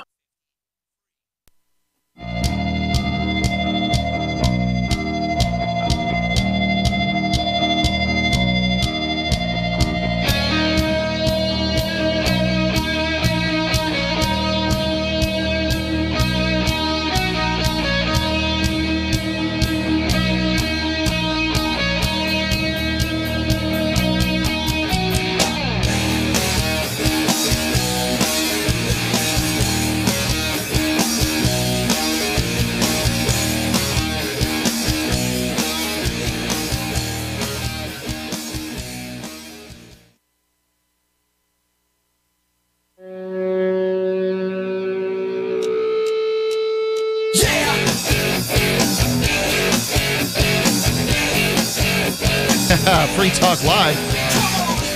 Professional organization that we are. The number is 855-450-3733. It's 855-450-FREE, and you can call in and talk about whatever is on your mind. My mind creeps back here to the we were talking about Americans not believing the mainstream media. And one of the things that I brought up was this gravitas montage that was done by Rush Limbaugh. And I think the show was from 2007. I'm not 100% sure, but I do want to talk to you guys about that. Before we go on, I want to tell you about Crypto Tip. So what Crypto Tip is a way to tip servers with cryptocurrency. Now, Tim, I actually got you your first crypto wallet today. And we got to talk about cryptocurrencies and my experience with cryptocurrencies today. But go ahead. Don't let me interrupt. No problem. So Crypto Tip is a printable QR code that allows you to leave cryptocurrency as a tip. It's better than any old paper wallet because if you leave, say you leave $5 as a tip, you'd want the server to use it. But they may just, the busboy may be like, I don't know what that is. Is that a tracks, for about Jesus or something? And just sweep it off and it's gone. Well, it's not gone because it'll return to you in 30 days if they don't cash it out. That's great because now you know either they get to use it or at least get to hold it or you get it. So go to cryptotip.org. It's an excellent outreach tool. It's business card size, and you choose the amount for the tips. We think it's a good idea that you also give a cash tip so that people don't think that, for whatever reason, you're just cheaping out on them. But there you go. So, Tim, we got you the Coinomi wallet. Ian gave you some Dash. I gave you some Zen Cash. Let me tell everybody about this thing. I've been following the Bitcoin and cryptocurrency thing for a while now, and I've been studying up on it and trying to figure it out. And it's kind of rough to wrap your head around unless you have somebody to show you how it's done. And we were talking, you and I and Ian were talking today, and I said, well, you know all about cryptocurrency? Yeah, we have them, and we have a wallet, and we use them and everything. And I said, well, there's just two problems. And I said, and you said, what's that? And I said, well, first of all, I have no idea how to get set up, how to get started. And second of all, you can't use it anywhere. But both of those turn out to be not true because you taught me how to set up a wallet. And, 15 minutes, we sat there and we looked at it on my phone and we set up a wallet and you showed me how to do it. You were very thorough, too. It could be done much more quickly. Yeah, I know. I ask a lot of questions. But and then you sent me some money, but I bought the Kentucky Fried Chicken. I bought the food today. Thank you for bringing food over today. But it occurs to me that now I have You also took my last beer. And I'm sorry for that. Don't think I'm not sorry for that. Now, if I wanted to have more beer in the house, I should have more beer in the house. I had one beer. I'm glad I had something to give. No, it strikes me that and I've told you this, I mentioned this to both you and Ian, you may have changed in the 15 or 20 minutes you spent explaining that to me, you may have changed my life. Because I thought, I'm on the back end of the wave. Everybody's doing cryptocurrencies. It's all gone now. Everybody's already done it. But the fact is that somebody told me that less than 1% of 330 million people in America have anything to do with cryptocurrencies. And Keene, right here in New Hampshire, the free state of New Hampshire, is one of the biggest cryptocurrency centers in the country. A majority of Americans have heard of cryptocurrencies, but only, I'm taking your number here, I don't know, I didn't look, but only 1% hold them. And that just goes to show that we have an education problem. Yes. I'd like to, if you're sitting out there feeling like Tim right now, I've got some solutions for you. Go to bitcoin.com. It's that easy. Bitcoin.com. Right at the top, it says, start here. And they've got videos. They will get you a wallet, which is just an application for basically a cryptocurrency bank account. Once you're done uploading your wallet, and they'll give you an opportunity to write down some words to secure your wallet. Please write down those words on paper and put them where you put your car titles and, important pieces of paper, the mortgage note, all that stuff. Put it in that box. Hopefully that box is fireproof, and if not, get a fireproof box and act like an adult. And then once you've got your wallet set up, that can take a little bit because writing down those words does take a little bit longer. You could just skip by that, and then you'll just lose your money in the future. So don't skip that step. Write that stuff down, just like Tim did, and then they'll give you the next step. If for instance, if you get off your rails or whatever, just go to free.bitcoin.com, and there they've got a faucet. Now you can use this as often as you want, I believe, but just go to free.bitcoin.com, and you can get some Bitcoin Cash to put in your wallet. So you've got something in there. So you've got something in this application, and you're started too. So there you go. It's start at bitcoin.com.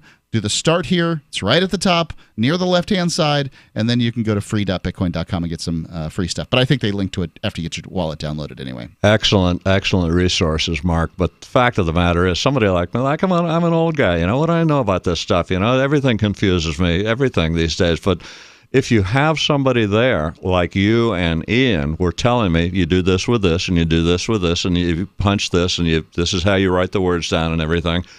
What a great way to learn. And it only takes 15, 20 minutes. This is not a three-month class. So I thank you right now, here and now to the world, you and Ian, for showing me that 20-minute class on Bitcoin and cryptocurrency. You're welcome, absolutely. There are people that are experts in the field that are predicting the cryptocurrencies, because a lot of people think it's come and gone. You missed out. Yeah, that's what I thought. But cryptocurrencies are going to go up by potentially 100 times, 100 times what they currently are right now. You haven't missed out, because if only 1% of people have what they have, then 100, that means only 99 times have to get it. So yeah, millions of people will be adopting them. And the fact of the matter is, cryptocurrency can be better ultimately in a crisis situation, can it? Than government money. You'll find that places like Venezuela, Iran, places where they're dealing with hardships, so Cyprus, Greece, places that are dealing with financial hardships, that cryptocurrency usage and demand goes up, because it's really hard to get dollars into, say, Venezuela. It would be difficult to get a big briefcase full of dollars in there so that people could use them as a tool for an alternative exchange. Currency, sure. Also, if you did get them in, the value of them would increase because they're very, very scarce there. Yep. However, it's not difficult to get cryptocurrencies in Venezuela because there's no friction there. They call it frictionless. There's no friction in them getting into the country because they weren't really in the country or really not in the country at any point. They're on the internet. Very interesting. So people are using them right now in places like that. The number 855-450-3733. If you've got cryptocurrency questions, I'm happy to answer them for you. 855-450-FREE here on Free Talk Live.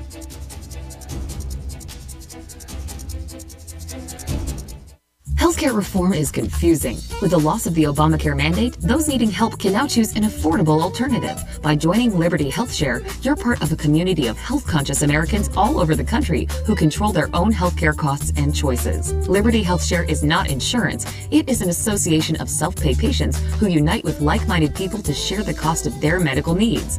Neighbor helping neighbor. Learn more now by going to libertyoncall.org. That's libertyoncall.org. Hunters, anglers, campers, and survivalists. Get back to nature. Expand your horizons with the highest quality, most versatile, unique slingshots and sling bows on the market at slingbow.com. Slingbow products are compact and models start from just $17.98. They're perfect for your bug out bag or storing in your vehicle. Give yourself and your loved ones the excitement and tradition of Slingbow. A new frontier in archery and truly modern twist on this primitive survival tool. Feel the thrill only at slingbow.com.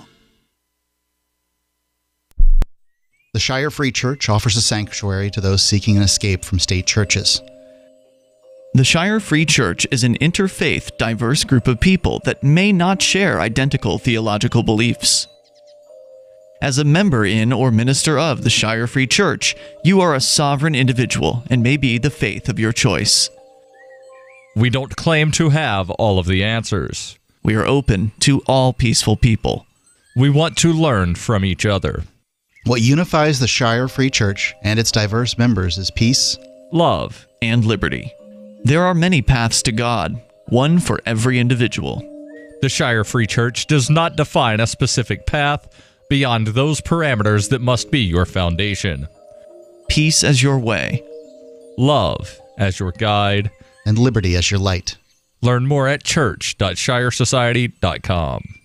That's church.shiresociety.com. Looking for a great real estate investment? Consider New Hampshire, which is ground zero for the Liberty Movement. Your first call should be to Mark Worden from Porcupine Real Estate. He's more than just a real estate agent. He's your New Hampshire concierge. Where are the best places to live? Do you want farm, city, the burbs, or forest? Do you want a duplex or multifamily building so that renters pay your mortgage? There are homes in all price ranges in New Hampshire, and Mark can help with financing too. Invest in liberty and property. Mark Worden can help. PorcupineRealEstate.com If you want to know the latest about Free Talk Live before we go on the air, all you need to decide is how you want it delivered. It's your choice. Visit news.freetalklive.com. You can get emailed announcements and participate in contests via our email updates list. Plus, we have a Twitter account that you can follow and a Facebook page where you can become a fan. So visit news.freetalklive.com to get news about Free Talk Live as soon as it's announced and the way you want it delivered at news.freetalklive.com. That's news.freetalklive.com. Why did you move to the Shire?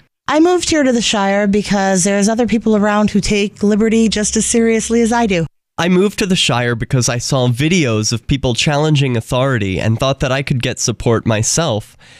It called to me, like, do this right now. I wanted to be around people like me who got it, and once I got here, I knew there was nowhere else that I wanted to be. I've always wanted to change the world, so I moved to the Shire to join people who were actually working towards doing the same thing. The people here are awesome, loving, and positive. It was for the adventure and for the feeling of something important is happening here, and I just wanted to come to sort of be part of that. Visit ShireSociety.com to read and sign the Shire Society Declaration and learn the reasons why, if you love liberty, you should immigrate to the Shire. Plus, add yourself to the Shire map at ShireSociety.com. That's ShireSociety.com. Some of our live shows are streamed in HD on Twitch. Please follow and share at twitch.lrn.fm. That's twitch.lrn.fm.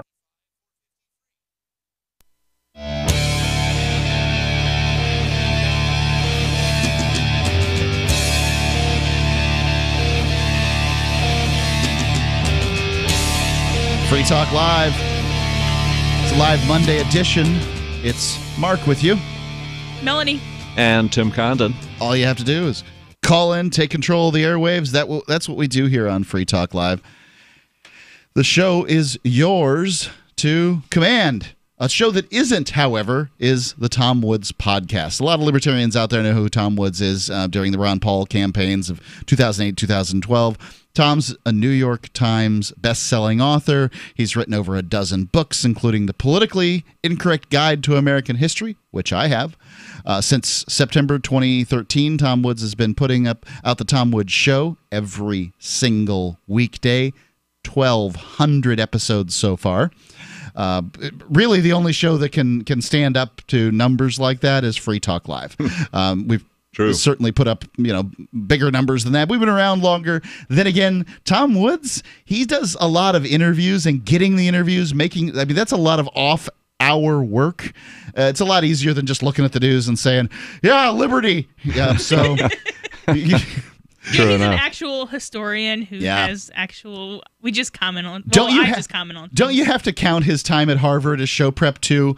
So guests have include Ron Paul, Judge Napolitano, David Stockman, and hundreds more with topics like war, the Federal Reserve, net neutrality, the FDA, Austrian economics, and many other subjects of interest to libertarians. You can find The Tom Woods Show online at tomwoods.com or search for Tom Woods Show in your favorite podcatcher. I can't recommend it highly enough. In my opinion, Tom Woods is providing you with Class A libertarian content. Let's go to Jet calling in from the Great Northwest. Jet, you're on Free Talk Live. Can you hear me now? I got you, brother. What's on your mind? Got a couple quick questions for you. One for Melanie, one for Mark.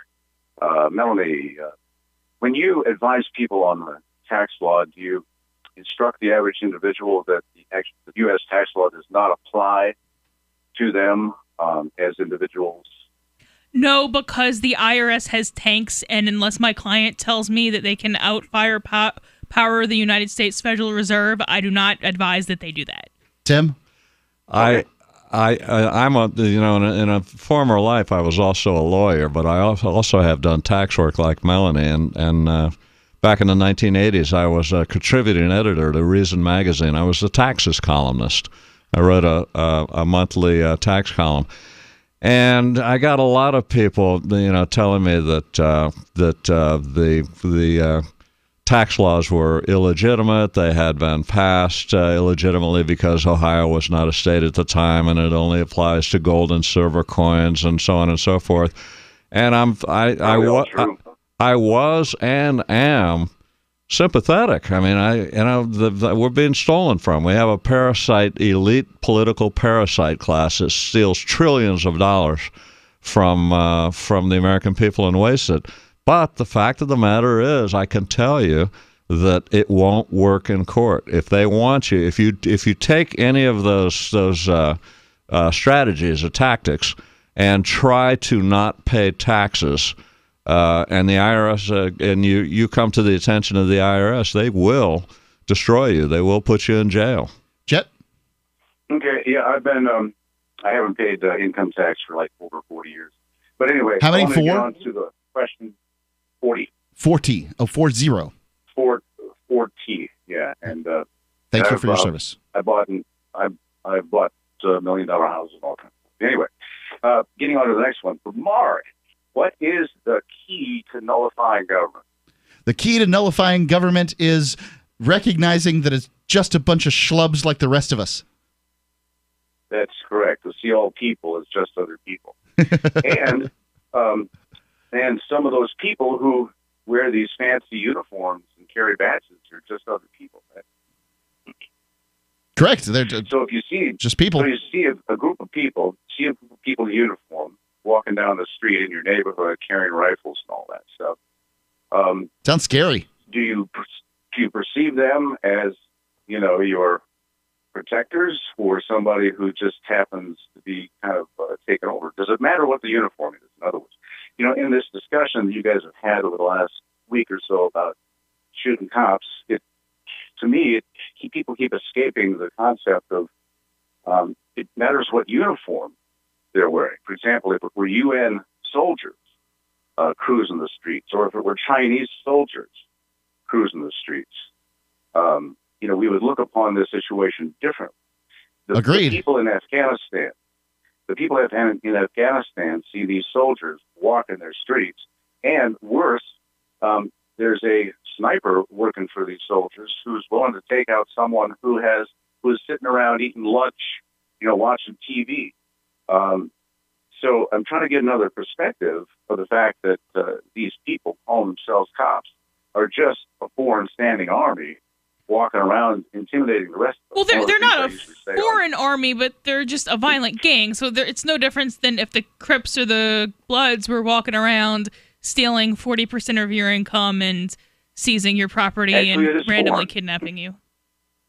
I say foreign because they don't work for you and me. They work for the thugs calling themselves cops. Right, but the guy down the street doesn't work for me either, but he's not foreign. But you guys did point out that it's a frame of mind. You referenced that it's a frame of mind. You did, Jet, specifically. Yeah.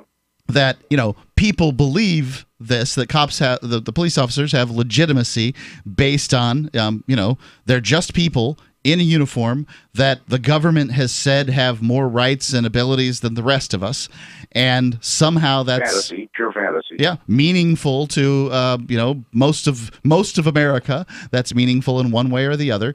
That they're the good guys. That's what we were taught the whole time we were growing up. It's pretty deep indoctrination, and so. What I have mainly said on the air when I say this is not some judgment one way or the other, but a practical realization that if you take an armed stand against police, you're gonna lose, and you're gonna be smeared. We got millions of veterans out here who feel the same. We outnumber these monkeys tens of thousands to one. Well, see, it depends on who is we, because does the civilian population outnumber the enforcement arm of the state? Yes. Does the people who are willing, or even willing to acknowledge that it is okay, much less willing to actually do it, outnumber the enforcement arm of the state? Absolutely not. I can't even get other anarchists to agree to that. So until that portion of the population... We run in different circles, my dear. By the time you convince them, Melanie... Right, but you don't... I don't think that all your friends outnumber the enforcement arm of the state. Well... Yeah, we do, and not only that is the soldiers within. A lot of people are saying, "Oh, but look at all the soldiers there." Okay, but all soldiers aren't anarchists who are willing to shoot at cops. Jet, there was the you remember the mall here standoff that was about 2.5 years ago when those the Bundy guys I remember that. Yep, go in there in the Great Northwest and take over some park, some reserve or something. More and more, it's going to get like that, I think. But the last holdouts were sitting there waiting for the 3% to arrive, and they waited hours. And anybody could have just gotten into a vehicle and gone there. What's that? I'm sorry. I mean, yes, that news was all over the U.S., and we were all standing by to see how that would work out. But these people were looking for an armed revolt at that moment. I mean, we did not activate. It wasn't the right time. Apparently not, because they went into custody. Right, but saying it's not the right time is kind of the same in some ways as saying that we don't have enough people yet.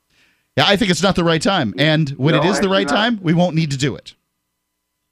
There are probably every state in this union has that 3%. You would be surprised. Like I said, we run into it. But I just wanted to get that perspective, that these people have no more right to do anything than you or I do.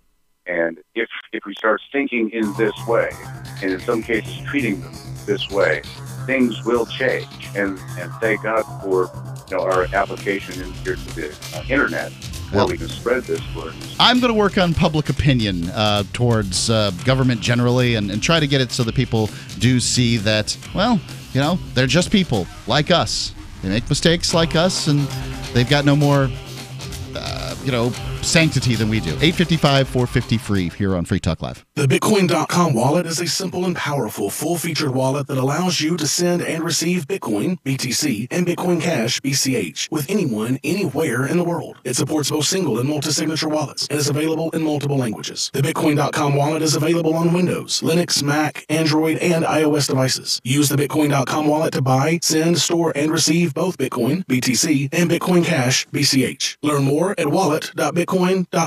That's wallet.bitcoin.com. What's more profitable, running your business or doing bookkeeping? Doing your business, of course, but you want to keep your books so that you can maximize your tax savings, right? What if I told you that there's a person that's a bookkeeper, accountant, and law school graduate that's also a hardcore libertarian? My name is Melanie Johnson, and I hate the state. I will aggressively help you to minimize your tax exposure and maximize profits, all while staying within the law. Melanie's your best choice for your taxes and bookkeeping needs. Go to tax.freetalklive.com and check out our website, tax.freetalklive.com. This is Jessica Armand, creator of the fluoride-free oral care brand, My Magic Mud. You're going to love our new products. Our cutting-edge oral rinses deeply soothe your mouth and fight cavities naturally. Our breath spray, My Magic Mist, will invigorate your senses with essential oils of peppermint and eucalyptus. Our clinically proven toothpaste and tooth powders whiten your teeth and detoxify your mouth. Buy discounted bundles direct at mymagicmud.com and take 10% off with coupon code GCN10. mymagicmud.com. It's a no-brainer. A Big Berkey water filter is the one you need, period. You need a water filter that removes chlorine, fluoride, pharmaceuticals, BPA, and other endocrine disruptors, pesticides, bacteria, viruses, and much more, right? And does it all at only 2 cents per gallon. Get the original, most trusted name in gravity water filtration, Big Berkey. And now GCN listeners receive 5% off ceramic filter systems using code GCN. Call or click 1-877-99-BERKEY or BigBerkeyWaterFilters.com. That's 1-877-99-BERKEY.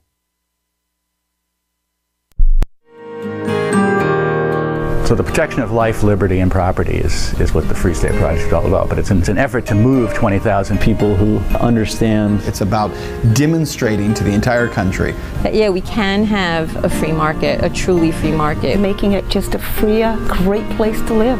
It's the world's largest voluntarist libertarian community, and it's only getting bigger. That's amazing, to be able to move to a place where other people passionately believe in being free and independent. What the Free State Project is managing to do, though, is to put their money where their mouth is. Physically getting up across the country and saying, let's go someplace and let's demonstrate the power of these ideas. There's a lot of kind of philosophy that surrounds liberty. There's a lot of thinking about it and talking about it. But here in New Hampshire, people are doing it. 101 Reasons Liberty Lives in New Hampshire, a documentary by Free State Project Early Movers. Watch it free at 101reasonsfilm.com. 101reasonsfilm.com. Some of you asked, and now we've delivered. LRN.FM's live Keene, New Hampshire studio shows are now streamed in HD on Twitch. Visit our channel at twitch.lrn.fm and give it a follow. If you have Amazon Prime, you get one free subscription on Twitch. If you use it on our channel, Twitch will give LRN.FM a monthly piece of your Prime subscription cost. So please watch, follow, share, and subscribe to twitch.lrn.fm. That's twitch.lrn.fm. Are you tired of governments murdering people around the world? Stop using their money. There is an alternative. Bitcoin is a stateless, free market, non-political currency. Bitcoin cannot be inflated or controlled by any government. By using their money, you are helping the state. Stop doing it. You have an incredible alternative available now. Learn it, use it, spread it. Get started with Bitcoin at bitcoin.com. That's bitcoin.com. Love what we do? Please help support our international satellite channels at patreon.lrn.fm. That's patreon.lrn.fm.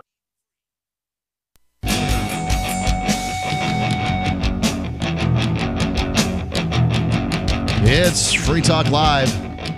It's a live Monday night edition. For those of you who are wondering where our normal main host, Ian, is, who runs the show on Monday nights, well, he's out on the porch. God knows what's going on out there. When he takes a night off, he takes a night off. It's Mark with you. Melanie. And Tim. Yeah, that's right. So Tim Condon was in town, and I asked him to sit on the show. And Ian said, well, if you asked him to sit on the show, then you're not taking off, I'm taking off. So that's how that went. And, yep, happy to have you, Tim. Thank you so much. The number, 855-450-3733. It's 855-450-FREE, talking about Americans not believing the mainstream media and some police abuse stories. Been quite interesting. Let's go to the phones here. We got the Practical Agorist calling in from California. Practical Agorist, you're on Free Talk Live. What's on your mind? Hey, guys. I was recently calling to talk about something that Melanie said several weeks ago. You guys were talking about the national debt being up to $1 trillion or something. She mentioned that if the government paid that off, all the money would go out. And I'd like some confirmation on it. Yep. So just to repeat what you said, there's a little bit of bad audio here, so we probably won't keep you on forever. But basically, we were talking about the national debt being $22 trillion. And Melanie, you said if the government paid it all off, there'd be no money? No, I said that it was mathematically impossible to pay it off because there is not as much U.S. currency as there is national debt. That's correct. So you mean there's no minted dollars to go with that? Well, minted is a separate thing. There's not as much because of how currency works, and they put it into circulation via debt. There is more national debt than there is U.S. currency. Yeah, they're not putting it into circulation via that debt. The Federal Reserve, basically allows banks to create that money. The way the government debt is through bonds, that has nothing to do with the creation of that money. So, like, if the government wants to pay off that debt, it can easily steal your money via taxes and then start just paying off those bonds. But it can't because the currency gets put into circulation via the Federal Reserve. Yep. To make the point, and I'm going to have to let you go. It's not there to steal. I'm going to have to let you go, Practical Agorist. I'm terribly sorry. But to make the point, basically, the government borrows $1 from the Federal Reserve at interest, and then when it goes to pay that dollar back, let's say there's been 50 cents worth of interest on that dollar, there's no way for it to pay it back because the 50 cents doesn't exist. It can only give you back the dollar because it only borrowed $1 because that's how money's created. It's borrowed into existence by the federal government from the Federal Reserve and banks. I would love to hear if you have more. If you have a rebuttal for that, please call in with a better line. I'm sorry, it's just not good. Let's go to Patty calling in from Boise. Patty, you're on Free Talk Live. Yes, I'd just like to thank our great president for continuing to make America great again by actually meeting with Vladimir Putin and trying to bring peace to our great land instead of trying to bring war like the CIA and everyone else wants to do. I think it's appalling that the news and that our senators and everyone wants to bring destruction upon our land by promoting this fake news that they've hacked our elections and everything, and just to bring war upon ourselves to feed the war machine. And I just want everyone to know that I respect and appreciate our great leader, President Trump, and I exalt him for doing what is right, unlike every other president in America. Do you think that anybody in their right mind in Washington, D.C. wants to go to war with Russia? Absolutely. They all want to bring lies to this great land, and they want to make it as though Russia is our enemy, and they want to bring the bombs upon us and get the war machine going again so that industry can begin making guns and manufacturing weapons to use at war. They prefer to just drop those on tents and stuff. It's a better use to drop a $10 million bomb on a $10 tent. I would think that if they do want to create Russia as an enemy, and I wouldn't doubt that there certainly are those that are trying to do that, I don't think they actually want to fight that enemy. They just want to create it as the enemy. Does that make sense? That does make sense, and I still believe, though, that if President Trump had not met with Kim Jong-un and Vladimir Putin, that we would definitely be at war this time. And I just... What do you mean we would be? We're at war all the time. We are at war all the time, but he is trying to make strides in preventing even further war and to get us to be a bit more peaceful than we have been for the past millions of years millions of years. Thanks for the call, Patty.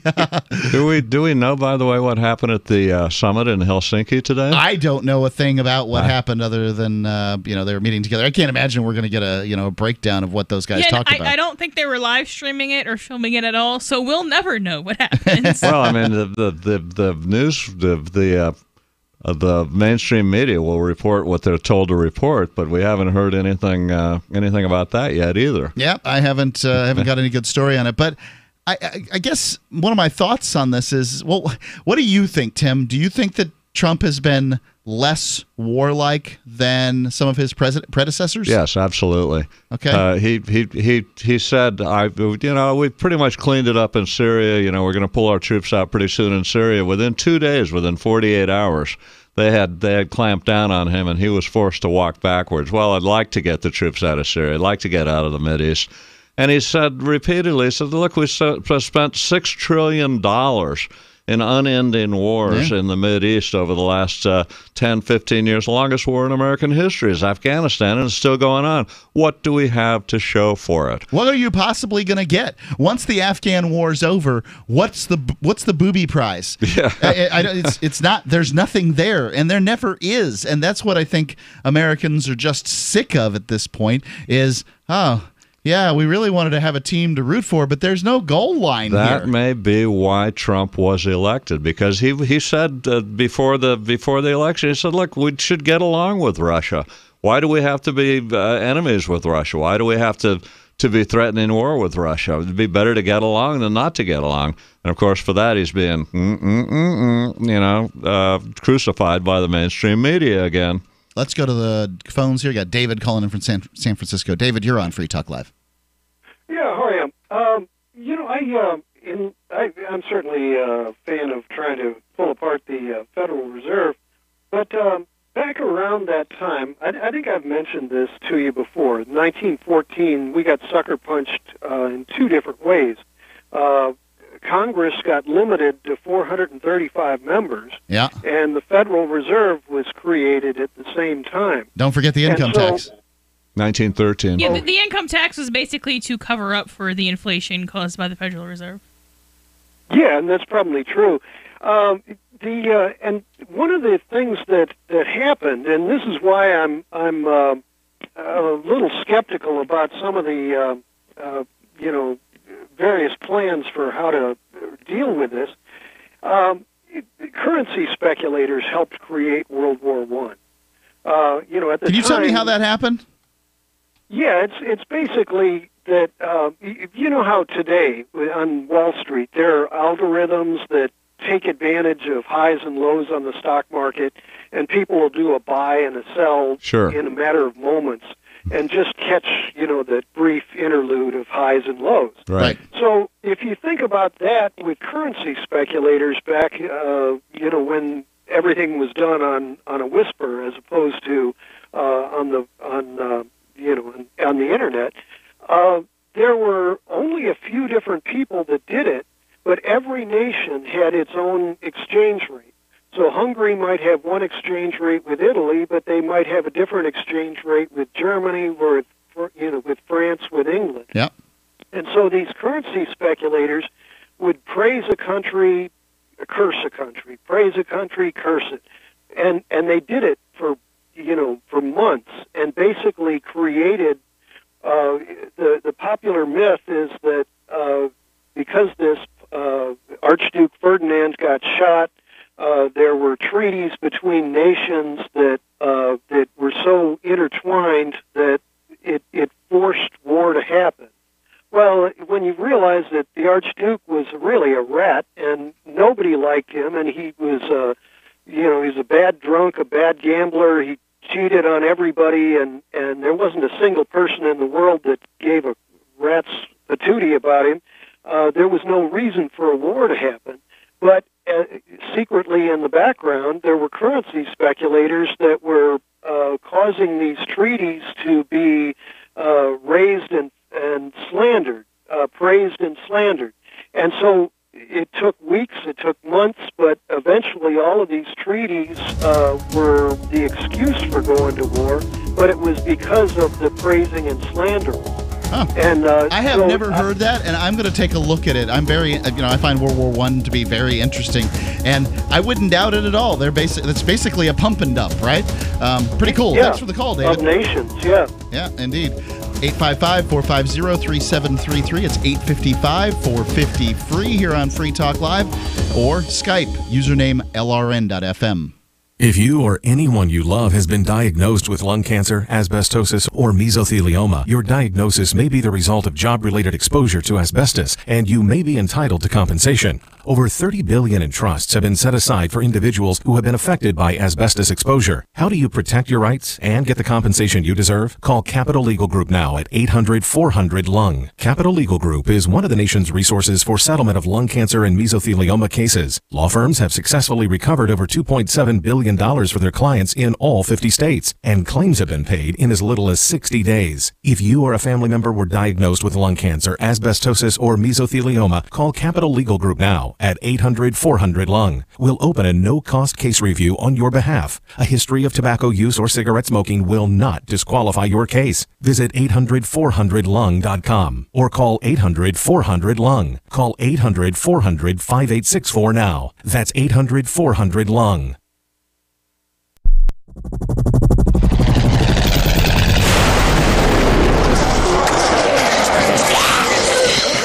In Survivor Max 2, School Bites, Max must scavenge through a wasteland swarming with the undead. Desperate to find the medicine he needs, he discovers a community of survivors at his former school. Has he finally found the safe haven he's been looking for, or will he discover that school bites?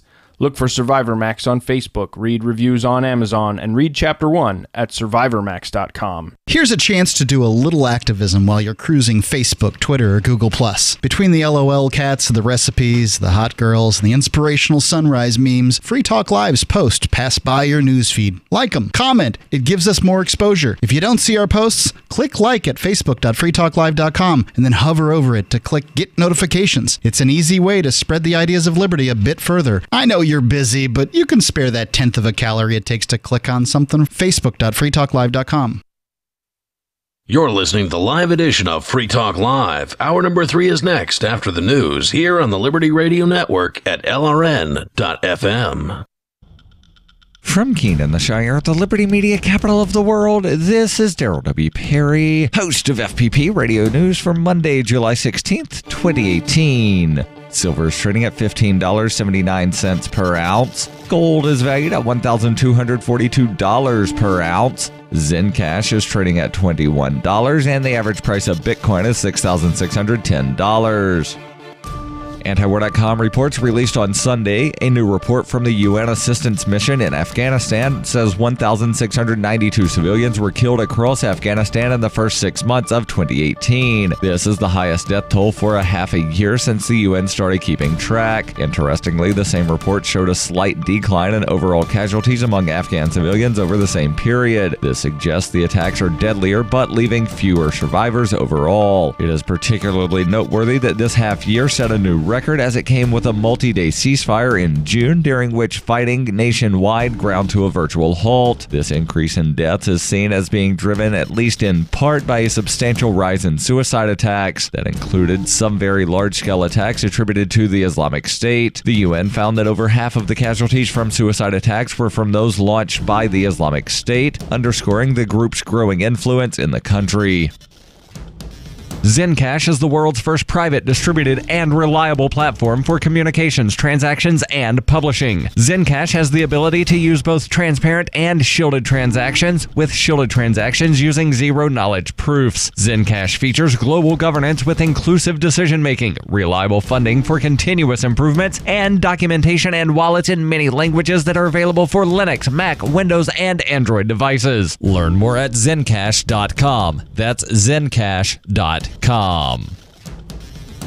UPI reports an Oregon woman was found 200 feet down a cliff near Big Sur, California, since being missing 1 week ago, according to authorities. Angela Hernandez of Portland, Oregon, was found by the Monterey County Sheriff's Office while responding to a report of a white Jeep with Oregon plates over the cliff off of Highway 1. Hernandez, who had been missing since July 6, was taken by helicopter to a hospital, according to a Facebook post by the Sheriff's Office late Friday. Hernandez said she had been there for 1 week, and to stay hydrated, she used a radiator hose to siphon water from a nearby stream. On Thursday and Friday, the Sheriff's Office had searched Highway 1 for her white 2011 Jeep Patriot. 2 people walking in the area found her vehicle partially submerged and dialed 911, according to the Sheriff's Office. Isabel Hernandez posted on Facebook on Saturday, "My sister is alive, she's talking, and she's still trying to come to understand everything. She's a fighter and she fought this long and she will continue to. It's not going to be an easy recovery." A GoFundMe account has been set up by the sister, who said in her accident she lost everything, including her car, which was her livelihood. Her family said they last heard from her on July 6 from Half Moon Bay. She was driving from Portland to Lancaster in California to visit family.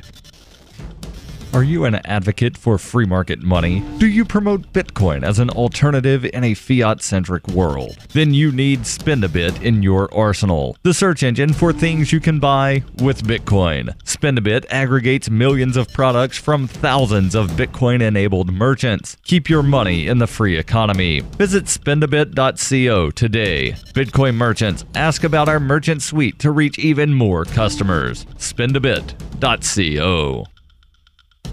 Reuters reports surfers warily returned to the waters off Fernandina Beach in northern Florida over the weekend after what appeared to be a rare double shark attack on Friday. Fernandina Beach Fire Department got a call late Friday afternoon that a 30-year-old man was bitten by a shark. 3 minutes later, they received a call about a 17-year-old who had been bitten just over a mile south down the beach, according to a statement by the city. The beach was immediately closed but reopened on Saturday, with ocean rescue services watching the waters for dangerous marine life. Shark attacks are common in Florida, with dozens reported in the state each year, but they usually happen in waters off southern Atlantic beaches and are rare in the state's northernmost county, where Fernandina Beach is located. The city's police department said in a statement that Dustin Theobald, 30, received several lacerations and puncture wounds to his right foot from the bite. The 17-year-old, who was not identified, received puncture wounds to his foot as well, according to the fire department. The city said both were in stable condition and with non-life-threatening injuries. Theobald told a local television news station he was watching his 8-year-old surf when he saw what he believed to be a nurse shark or a black tip shark and kicked it to try to make it go away. The teenager was bitten while wading in shallow water. It was not clear whether 1 or 2 separate sharks were involved in the 2 incidents.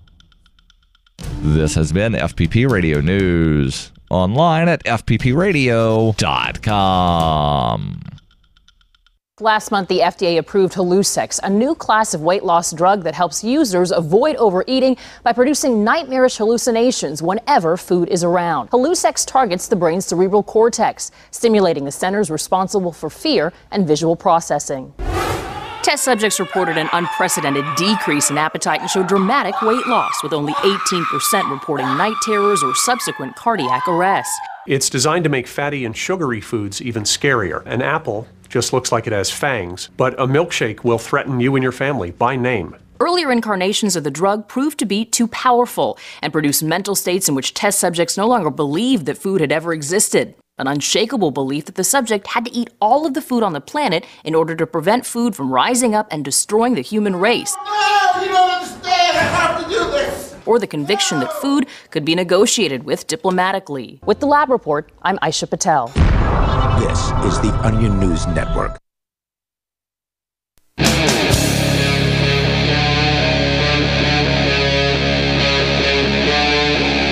Talk Live. It is Free Talk Live. It's the live Monday edition. It's Mark with you. Melanie. Tim Condon.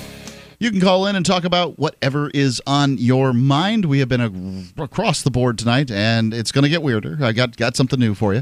This is an article. It's not brand new. I've been holding it for a while, but I feel like it's important, and I want to get other people's thoughts on this. So I got to set the stage for you. Here in the United States, lots of things are happening surrounding Civil War monuments, anything that has to do with the Confederate flag, and a variety of other things. Look, I will come clean on the Confederate flag. I am from the South. I grew up just sort of identifying with the Confederate flag, not because I hate a particular ethnicity, simply because I was told, hey, this is our flag too. And I liked it. I liked the General Lee. I liked the Dukes of Hazzard. To me, it was just sort of a rebellion thing, and that was cool because cool and rebellion, I don't know exactly what. But it never meant anything to me except something about heritage. I also think it's a particularly attractive flag, the one that's with a 2nd Virginia battle flag or whatever it is, the one that they call the Confederate flag.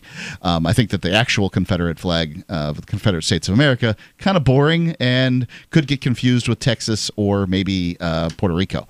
So, or whatever. Yeah, something. It's that generic. And so there's this momentum out there to...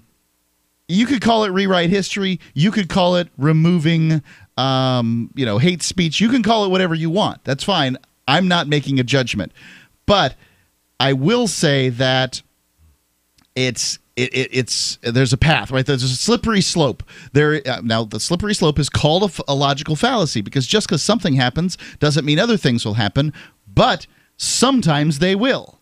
Here's your story from thedailymail.co.uk. George Washington's own church is removing a plaque in his honor because he owned slaves. A church once attended by President George Washington will take down a memorial honoring him, its leaders have decided. The Christ Church in Alexandria, Virginia, announced this week that it will remove a stone plaque that reads, "In memory of George Washington," currently displayed on the left side of the altar in memory of the first president of the United States. A plaque on the right side of the altar honoring Confederate leader Robert E. Lee will also be removed, according to the Washington Times.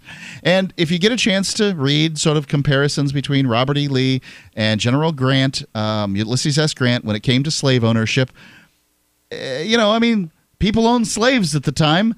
I'm not calling that good. I'm just saying it happened.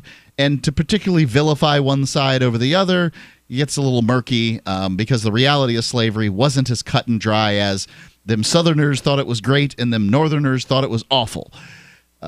Going on here, George Washington. And obviously, George Washington, you can't scrub this guy from American history. That really is whitewashing history, blackwashing. Right, I've heard the term used too. A monument in your honor is not history. You don't honor every figure from history. This is his church, and he had a pew. That means his family paid for that pew. What do you think about that? It's a private organization with a paid-for pew. What do you usually get when you pay for a pew? Do you get a plaque on the in pew? Your honor? A plaque on the pew. Well, the plaque at the church was probably put up because he was America's first president. He was a general throughout the Revolutionary War. The whole revolution could have and probably would have failed, but for George Washington's leadership.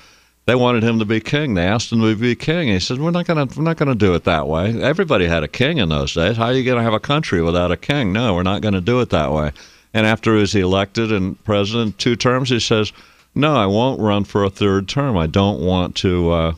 I don't want to create a permanent political class, and I don't think a president should be a president beyond 2 terms." And that held until Franklin Roosevelt in World War II, and then after that, we passed constitutional amendment. Yep. So to be clear, the Revolutionary War ends in the early around 1780, well, 1779. The Treaty of Paris, which actually ended the Revolutionary War, which was brokered by John Jay over in Europe, what year was that? 1783. 1783. Okay. Yeah. Then the Articles of Confederation go into play. The United States Constitution, which then allows for a president, because there wasn't one in that period of time. So George Washington was basically a surveyor and celebrity for about a half a decade. Well, he ran a plantation. He had a plantation there on the Potomac River, and did things that he did. Yep. Then came, that includes slave ownership. Then came the Constitutional Convention in Philadelphia in 1787, and we got a new form of government. That's exactly right. So what do you? Anything to say on this, Melanie? I don't want to cut you off. Well, yeah. I guess my question would be, is this different than how they would treat anybody else who bought a plaque 200 years ago? Well, to be clear, the plaque that I'm talking, the plaque they're pulling off isn't the plaque is saying that George Washington, this was his church, and that's kind of meaningful, right? Like people who want to go to churches and care about George Washington would want to know which church he went to, and they'd want to have some information on that. Right. Okay, so that's a statement of fact. Whether or not that should be there, I would kind of judge differently than what you had said before. What you were reading from had said before was that it was a plaque in his honor. If I just put up a sign that says exit, that it's not a sign in honor of exiting buildings. It's just a statement of fact. The stone plaque reads, "In memory of George Washington." That's what it says. And then it's got a picture of George Washington, and it was George Washington's church. It's disgusting. I mean, I wouldn't want that in my building. I don't see how it's a problem that they're taking it down. If they were pressured to take it down, maybe that's different. But I mean, he was a slave owner and he was a head of state. Those are 2 really evil things. But they're not taking them down because he was the head of state, and they don't support. They're not on your side on this issue. I can assure you. They're taking it down because, well, anybody who owned a slave at this point, their opinion sucks. And I'm not saying that the idea of slave ownership, obviously quite reprehensible. However, we have to understand that this was. Before the Industrial Revolution, it was difficult to justify paying people wages for anything. In 1815, at the beginning of the Industrial Revolution, 85% of Americans were below the poverty line. 85% were below the poverty line. One would presume the middle class meant you had a potty or something. Food regularly was a luxury. People literally went out and shot things, killed them, and brought them back to eat. So slavery as an institution is obviously reprehensible, but if you look at it in the context of the time, not that I'm justifying it, I'm certainly not justifying it for one particular ethnicity. I'm simply saying that slavery's been around since the agrarian revolution, and perhaps longer than that. Thousands of years. It's been thousands. There are instructions about slaves obeying their masters and masters not mistreating their slaves in the Bible. The Bible, right? And sure. Jesus probably should have mentioned something about that if we were going to, use this as a modern religion. But whatever. I think the plaque coming down from the church is disgusting. It's political correctness at its worst, and it's coming down because these people hate basically what America is about. They're not just erasing George Washington because he was a slave owner. What about the black slave owners? There were many slave owners in the South. I mean, do they have plaques in historical buildings, though? George Washington doesn't have a plaque in this building because he's a slave owner. Right, but if you're going to compare him to blacks who were slave owners, unless they have plaques in historical school buildings, it's not unequal to have him not also have a plaque in his I don't think that any American would want to raise a plaque to a slave owner for the purpose of slave ownership, but it's worth noting that the first slave owner in America was black. The first actual sort of chattel slave owner that managed to sue to get the child, the progeny of their slave as their own slave. That's kind of, I mean, it's meaningful. Historically, 855-450-3733. Am I off base? 855-450-FREE, Free Talk Live. She's such a beautiful little puppy. I mean, we walk around the block and neighbors always say, her hair is so beautiful. Healthy and shiny and glossy. DINOVITE.com. Fatty acids, omega-3s, and omega-6s are great for healthy skin and soft, shiny coats. I would really recommend people starting their puppies on Dynavite before they get into what I would call the misery index. Bad skin, bad ears, bad breath. Because if they're getting all their vitamins, micronutrients, microbials from the beginning, then you're not going to run into the problems associated with the allergies, grass, pollen, dust, dirt, fleas, ticks, you name it, and the itching and shedding down the road. Our vitamins and enzymes replace the nutrients cooked out of most commercial dog foods. Dynavite for life. This is Ed Lukasevic and Cindy Lukasevic, inviting you and your pets to Dynavite. 859-428-1000. DINOVITE.com. What's more profitable, running your business or doing bookkeeping? Doing your business, of course, but you want to keep your books so that you can maximize your tax savings, right? What if I told you that there's a person that's a bookkeeper, accountant, and law school graduate that's also a hardcore libertarian? My name is Melanie Johnson, and I hate the state. I will aggressively help you to minimize your tax exposure and maximize profits, all while staying within the law. Melanie's your best choice for your taxes and bookkeeping needs. Go to tax.freetalklive.com and check out our website, tax.freetalklive.com. The Bitcoin.com wallet is a simple and powerful full-featured wallet that allows you to send and receive Bitcoin, BTC, and Bitcoin Cash, BCH, with anyone, anywhere in the world. It supports both single and multi-signature wallets and is available in multiple languages. The Bitcoin.com wallet is available on Windows, Linux, Mac, Android, and iOS devices. Use the Bitcoin.com wallet to buy, send, store, and receive both Bitcoin, BTC, and Bitcoin Cash, BCH. Learn more at wallet.bitcoin.com. That's wallet.bitcoin.com. The easiest thing in the world for a reader to do is to stop reading, according to the late, great Barney Kilgore, who became managing editor of the Wall Street Journal in 1941 and grew the paper's circulation from 33,000 to 1 million by the 60s. And he'd be pleased to know that his paper is one of the few that people now pay to read online. Someone else pre-internet who realized that attention is fragile? Motown Records founder Berry Gordy.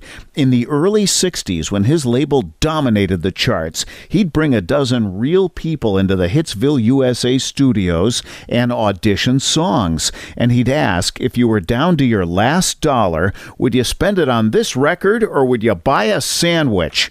Today, attention span seems like an oxymoron. For tips on cutting through the clutter, hit survivalspeech.com. I'm Holland Cook.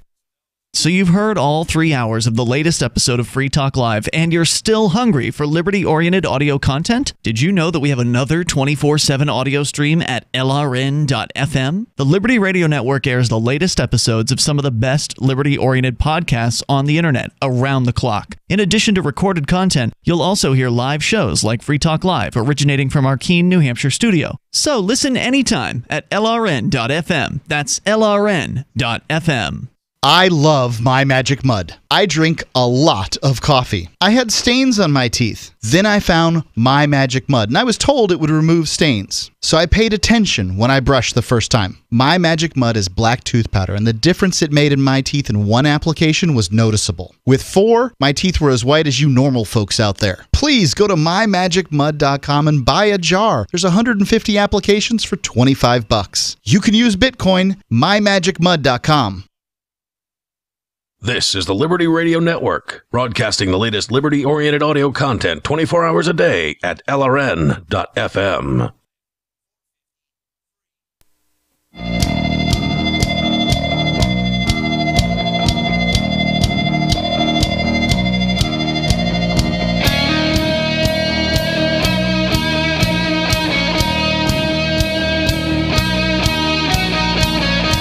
Free Talk Live. It's a live Monday edition. You can call in, talk about whatever's on your mind. It's Mark with you. Melanie. And Tim. Want to tell you about Blink Home Security. Tim, you'll be staying with me this evening at the Casa del Edge, and you'll get to see this Blink Home Security system in action. All right. What it is it's a little camera that there's no wires or anything that sets it up. It's completely wireless. Goes to the this little hub that you won't see, and unless you are dying to look at how this is set up. I set this up in less than 10 minutes. All you have it's this camera. It has an LED light, and if it sees movement, it turns on, gets me 30 seconds of video, because I have it set for 30 seconds, gets me some, puts the LED light, and it's really bright. You'll be like, what is that? And I have it set for certain times, and it, obviously in the times that it's not set for, it won't come on. But if you're up at night, you say, you want to see what's going on, near there in the yard or whatever, or you're going to use the bathroom, whatever's on your mind, it'll turn right on, and I'll get some video of it. Chances are I won't pay any attention because I'll be asleep. But nonetheless, I will get a notification, and if I have that turned on, I would hear about it. But it's a great system and really, really inexpensive. I think you'll be pretty happy with the pricing if you just go to blinkprotect.com/FTL. That's blinkprotect.com/FTL. You'll get 3 cams for way less than the other guys charge, and then with that /FTL at the end, because you can go to blinkprotect.com, but if you go to blinkprotect.com/FTL, you get 15% off. Who doesn't want 15% off? It's a great deal, and right now they're actually running a little bit of a sale on additional cameras, so now might be a good time to do the upgrade. Friends of mine have used it. I've helped them set it up. It's great. It's easy. blinkprotect.com/FTL. Talking about this article from the Daily Mail about George Washington's a plaque out of his church. So it's the church he went to. A plaque that says, "In memory of George Washington," is currently on display at the church, and it's going to be removed, along with a plaque to Robert E. Lee. But the reason is ostensibly because George Washington owned slaves. There's actually an author put out a book very recently about how Washington's family chased around some particular slave trying to get her to come back, but she had escaped to the north, or I don't know exactly how it went. But it was an interesting story nonetheless. Let's go to the phones. We've got Jesus Christ's Uber driver is on the line here. Go ahead, Uber driver. I think I've pushed the right buttons. Yep, well, I think it's on your side, Uber driver. I'm going to put you on hold and let you figure it out, going back to the story here.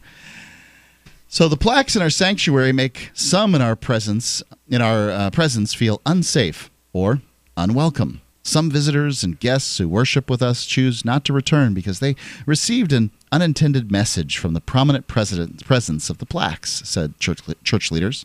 Many in our congregation feel a strong need for the church to stand clearly on the side of all are welcome, no exceptions, they added. The first president became a slave owner at the young age of 11 after his father died and left him 10 slaves along with 280-acre farm near Fredericksburg, according to the Mount Vernon website. He went on to purchase more slaves, and at the time of his death, Mount Vernon's slave population consisted of 317 people. Although the website claims less than half of them were owned by Washington, with others having been owned by his wife's first husband, whose possessions were hers after he died without a will. Wouldn't your wife be the one who would get your possessions anyway? According to Reverend Noel York Simmons, the rector of the church, the decision was made by a unanimous vote of the vestry. But the church may have a hard time disassociating from Washington, as it is an important part of the president's life. It was his church, and one so important that his family donated one of his Bibles to the church after his death. And I imagine that's a pretty big deal. I know that people like George Washington and Martha Washington didn't even have marriage certificates. These kinds of important things were written down in their Bibles, and that was taken as a fact. So first off, I think that this seems like a clawing and pathetic way to get more people to come to your... It's not that I don't think that all should be welcome at this church. All should be welcome. As a Quaker myself, I'm of the opinion that we want to make sure that everyone feels welcome at our events. But to just go and try to make your church not George Washington's church because somehow somebody's not going to feel welcome enough. I mean, didn't many freed slaves name themselves Washington because they had some kind of affinity for this person? I don't know. It seems all very, very odd to me.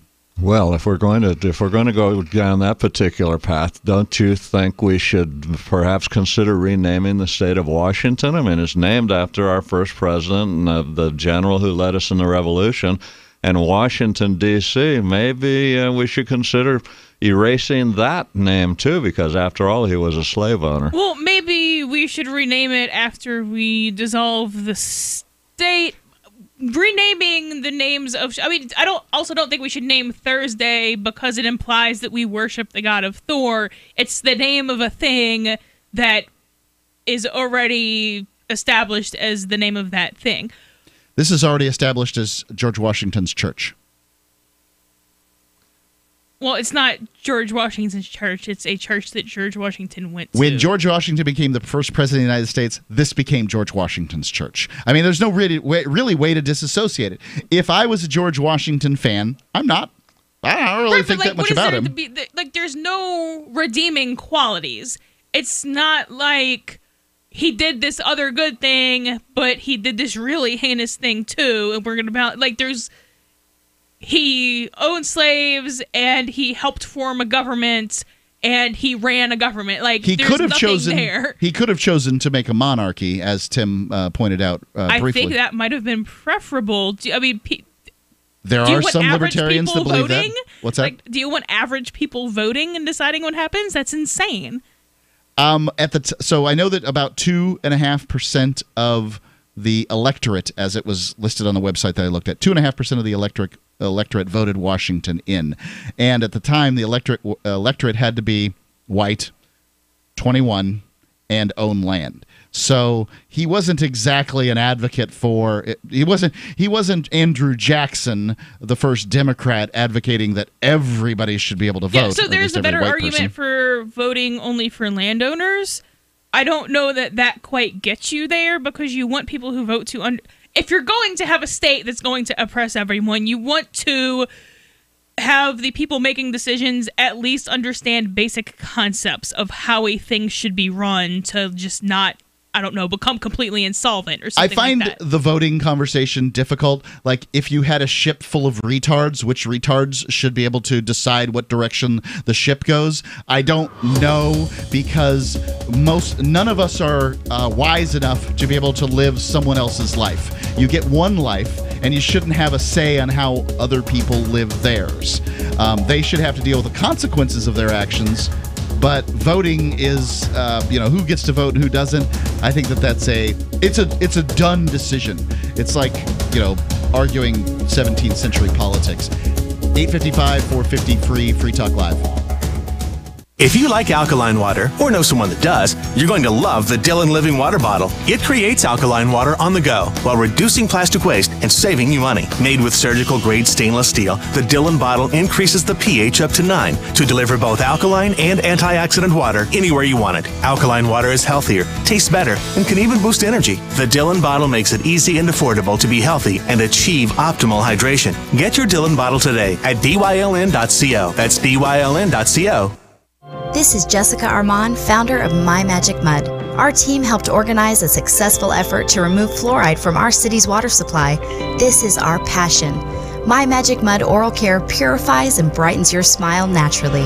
GCN listeners, please support my family business by purchasing our products from your local health food store. We're also available at CVS Pharmacy, or visit us at mymagicmud.com and take 10% off now with coupon code GCN10.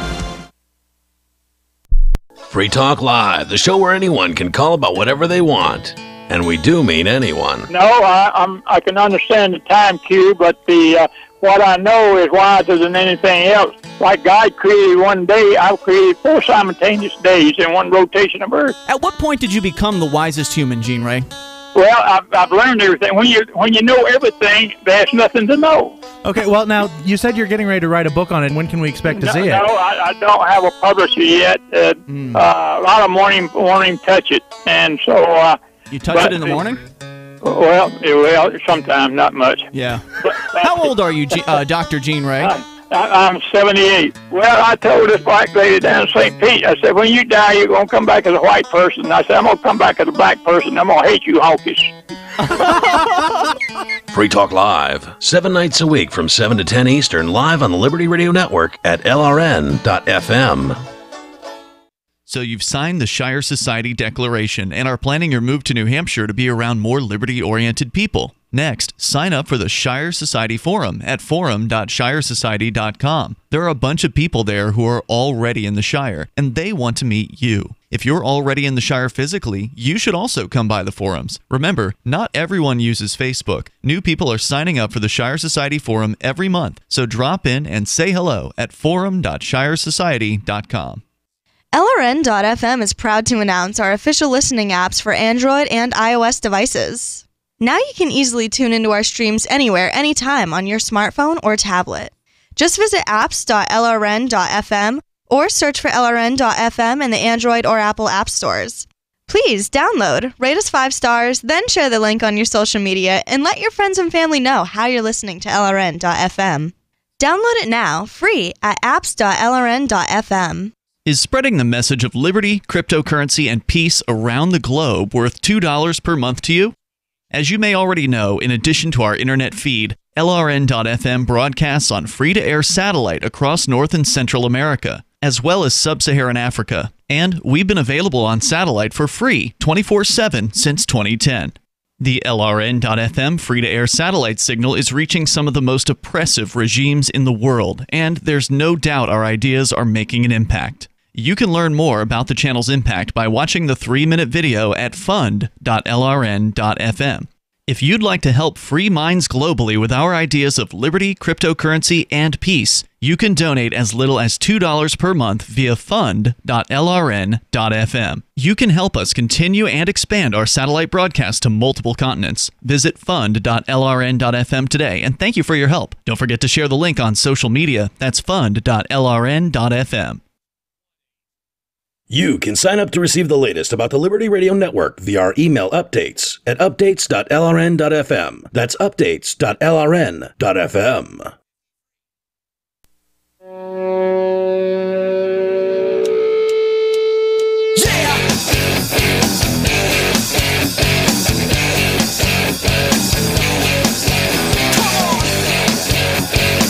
Talk Live. The number is 855-450-FREE. You can call in, talk about whatever's on your mind. We've got an article here. It's not a new one, but I've been holding it for a while. Really wanted to talk about it from the Daily Mail that says that George Washington's church is removing a plaque that basically says, in memory of George Washington, ostensibly because he was a slave owner. And no, this is not ostensibly. It's stated. It's because he was a slave owner. He owned a lot of them here. 317 people were working on his plantation at one point, and that's pretty disturbing. But the church, I guess, thinks that somehow they're going to make everyone feel welcome, and more people will attend the church, presumably, because churches are all across America. I'm presuming this. I don't know about this church in particular, but churches all across America are dealing with dwindling attendees. And sorry, that just seems to be the case. Now, I was at a Quaker meeting yesterday morning, and we had 4 people out of 8 that were below the age of 40. So we're doing pretty well, in my opinion. 5. Sorry, 5. Sure. 5 out of 9. And so, whatever, not every, but that's a small group still, 9 people, not exactly something to go out and make a big deal about. Yep, let's go to the phones. We've got Jesus Christ Super Driver, actually got the audio all fixed. Sounds good. You're on the line, Uber driver. Hey, thanks, Mark. I appreciate you taking my call. Sure. One thing is, and given the overview of the article, you got to realize that churches are one of the most segregated places on the planet.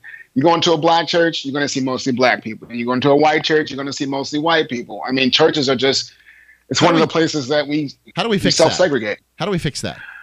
Well, I think maybe this was an effort to try to do that, to send a signal out that, hey, you know, there have been some,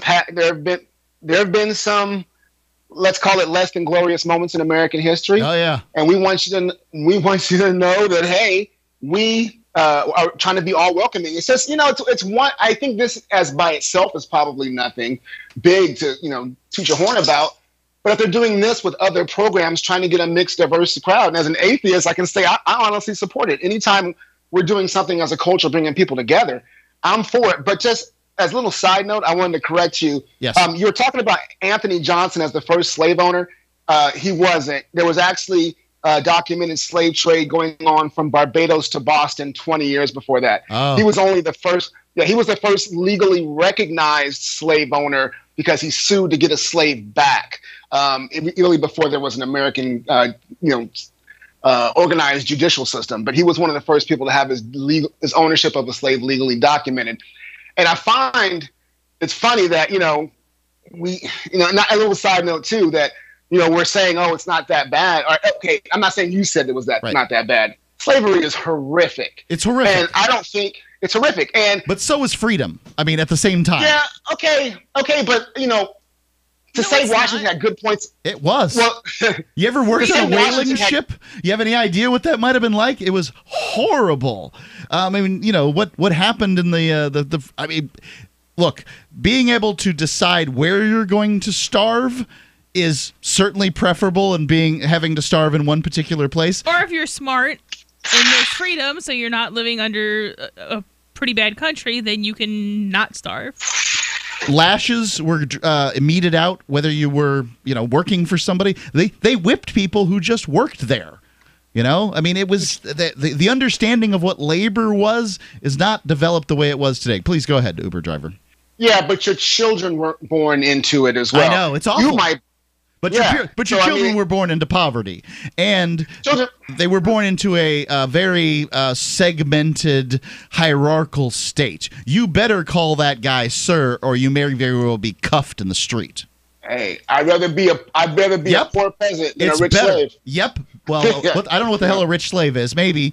There's an argument for that. People right now are choosing sort of the domesticated life, a better form of domestication, as it were, over some a poorer form of freedom. Maybe you would. I certainly would too. I'm not going to argue that point. But some people would take life in a posh life in a master's house over living in the frontier, trying to scratch a living out of the dirt where they just managed to. I mean, imagine what it was like trying to get trees out of the ground on a plot of land that you just got in Indiana. It's awful.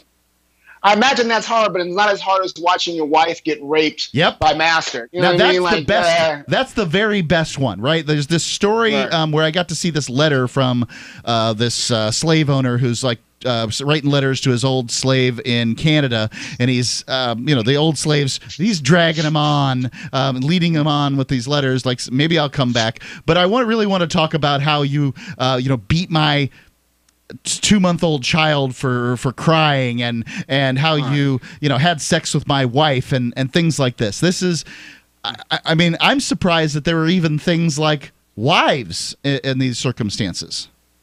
Yeah, for sure. But just on top of that, but then I find it like a little hypocritical. I'm not saying you guys are doing this, but it's fine. I can take it. Yeah. I'm ready for what you're saying. Yes. Okay, but so also to be critical of people who feel a certain way about, whether they want to, remember history a certain way or not remember history a certain way, when we got all these people running around, screaming because we're taking down Confederate flags and statue of slave owners. It's like, it's a little hypocritical. If we're going to talk about it, let's talk about it. Well, but right. But I think that people sometimes, in general society, has a difficult time for some reason comprehending the difference between, is this a museum or is this not a museum? So there's a difference between me putting, if I put, a statue of Hitler in a museum, maybe that belongs there. If I put it on the corner of Main Street, maybe that's a problem.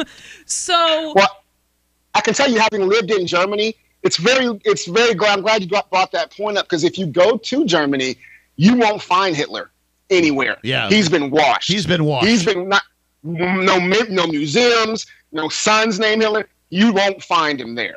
So I mean, I'm just saying they took it a different route than we did. But thank you for the time. No, I don't want you to go. I'm not trying to get rid of you. I really want to talk about this. I think that, you're bringing a lot to the table here. If you've got to go, let me know. But no, I'm good. I know there's other callers, and I don't like to take too much of your time. So that's all. Your time. This is valuable to me.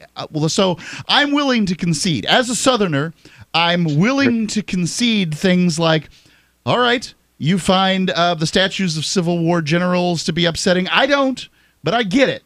I see it. You don't want to see the Confederate flag? I certainly get that one.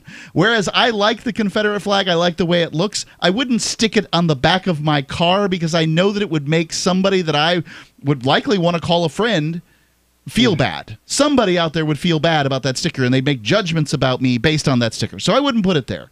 It's got a history.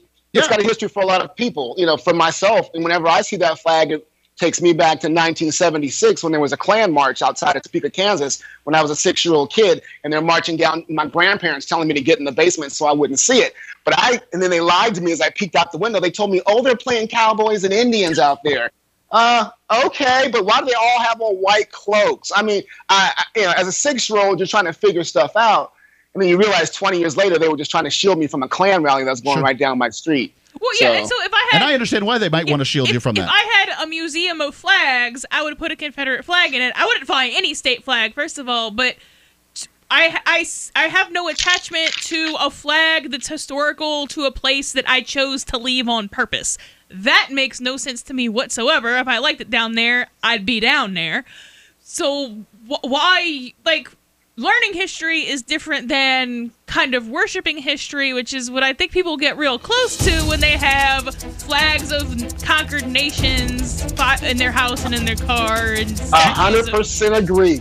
Preach on, sister. Hold the line here, Jesus Christ Uber driver. I've got one question. It's going to have to do with the slippery slope of this because, yep, I'm conceding points, but I've got questions about George Washington. The number is 855-450-3733. Just hold the line if you would, please.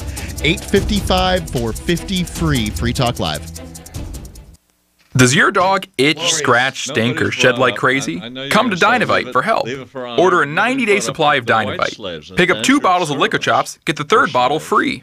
New improved Lico Chops with Omega-6, Omega-3, Vitamin E, and now 6 extra direct-fed microbials. Even better for the digestive tract and immune system. And dogs love it. Try Lico Chops. Buy 2, get 1 free. This is Henry Lukasevic for Dynavite. DINOVITE.com. Right, but I didn't sign up. Imagine this is you. You're working late when you get an alert on your smartphone. Your motion-activated Blink security camera picked up something at home. You pop open the Blink app and see the silhouette of a man peering through your kitchen window. You dial 911 and the police roll. The job of a home security system is to help stop crime, which is why I chose Blink. Get 3 Blink cams for way less than the other guys, plus an extra 15% off. Visit blinkprotect.com/FTL. Blinkprotect.com/FTL. Most of them. Hello, this is Dr. Bill Deagle, MD of NutriMedical.com, announcing the breakthrough Red Deer Velvet DR. It delivers the protected building blocks of all organs and tissues, allowing your own stem cells as architects and engineers to regenerate you. Not since fetal life, when aging does not occur, has such an amazing NutriMed been available to help heal you and regenerate you. Anti-aging requires that you correct mineral, activated nutraceutical, and jump the gene defects and poor diet you have to deliver the cellular tools for regeneration. You must remove old damaged cells and replace them with your young healthy cells to wind the biological clock to a younger you. Order your Red Deer Velvet DR now at NutriMedical.com 24/7 or 888-212-8871. That's NutriMedical, N-U-T-R-I, Medical, MEDICAL.com, or call our order line 888-212-8871. 50 years later. Yeah. She meets some people she... Hi, I'm Derek J. To me, an activist's calling is to actively work to advance a cause. The cause for which I work is personal freedom. I believe my life is best when I engage in voluntary interactions and self-government. I reject the idea that anyone else has a higher claim to my life or my body than I do. I see people who call themselves the government as a threat to my personal freedom. I realize you may feel differently, but my relationship with the people who call themselves the government is completely involuntary. If Starbucks used some of its money to drop bombs, I wouldn't shop there. So why would I support the American empire? The empire does not require my consent. Derek J's Victimless Crime Spree.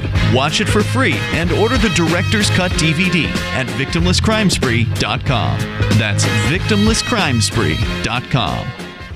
There are lots of ways to listen to Free Talk Live. Our podcast has been around since podcasts began, and now the FTL feed is loaded with content besides our full show archives. Did you know that we make it easy for you to customize your podcast subscriptions? We have different feeds, one that includes only our full shows, one with just the Daily Digest, and one with just the Edgington Post. You decide what you listen to. It's quick and easy to customize your feeds at feeds.freetalklive.com. That's feeds.freetalklive.com.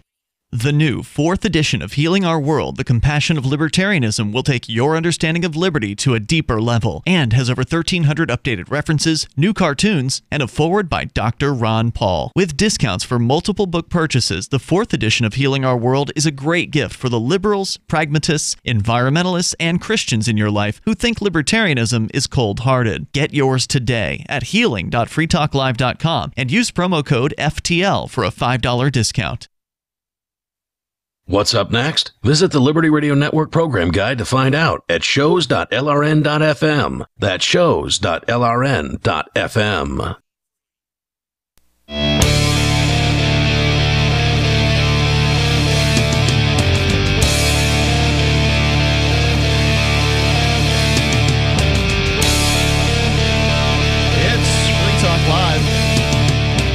If you're listening to the stream on LRN.FM or freetalklive.com, you got treated to the mics being open during the break. Because, well, quite honestly, Ian's just a better first chair host than I am. But nonetheless, that's what people always want. The amplifiers always want to know what's being talked about in the breaks. Why do you people yell at each other like you hate each other on the show? And then during the breaks, you're all laughing and having a good time. Well, because... we're working for a living here, people. You gotta have a good time.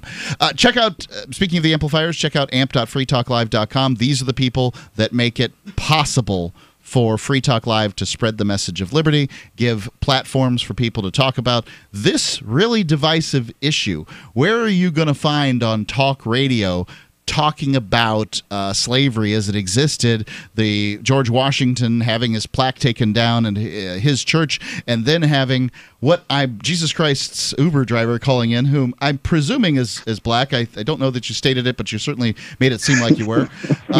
And then taking the counterpoint and getting held over. Well, I wouldn't want to take my white kids to a Klan rally either. No, so it seems like how bad those are not people that I want my son Jack hanging with, right? So, I told you I was going to grill you just a little bit.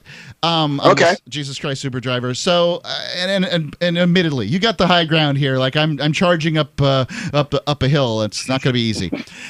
I like easy fights. Yeah, that's what it's going to be like. Just throw a few rocks and you'll be fine. Yeah. I like all fights, easy, hard, whatever. So, I'm ready to take down, some Confederate statues. I say sell them off to the highest bidder. Let somebody open up a museum or buy a particular park and then have it all these, these statues from a particular area right there in the park. If people want to go and call that observing history, that's what they should be able to do. Whatever. I also think we should pull down the statues to the other side. If we're pulling down Civil War statues, let's pull down Civil War statues.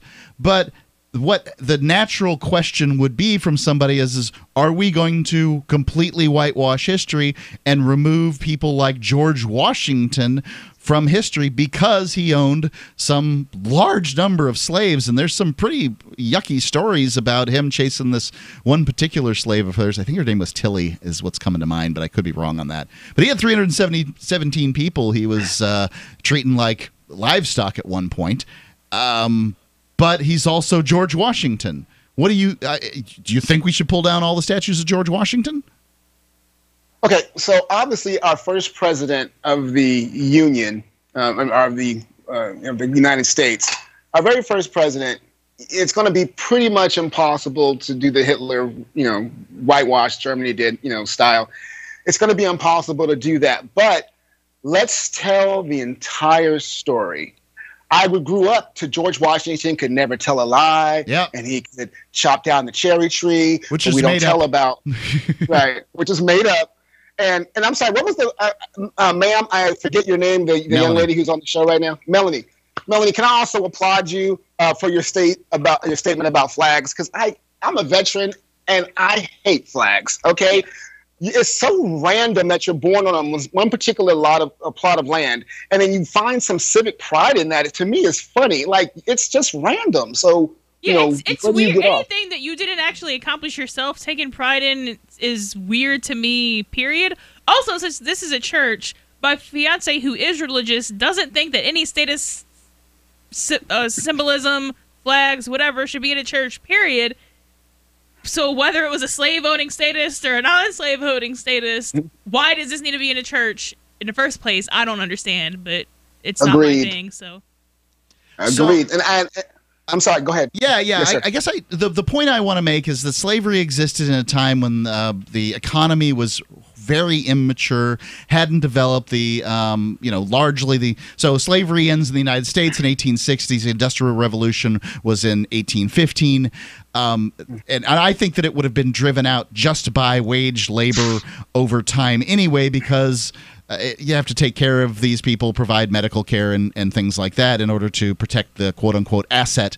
But I found this really interesting story from theatlantic.com, and it's talking about a Filipino family that came over here, and the mother had a slave. She was bought for her by her father, and when she came to America, she brought her over. They just passed her off as the aunt or something, and basically she was responsible for housework. She was a domestic, and the kid here, he was 11 years old. He says right here, she lived with me for 56 years. She raised me and my siblings without pay. I was 11, a typical American kid, before I realized who she was. And so he realizes that she's a slave.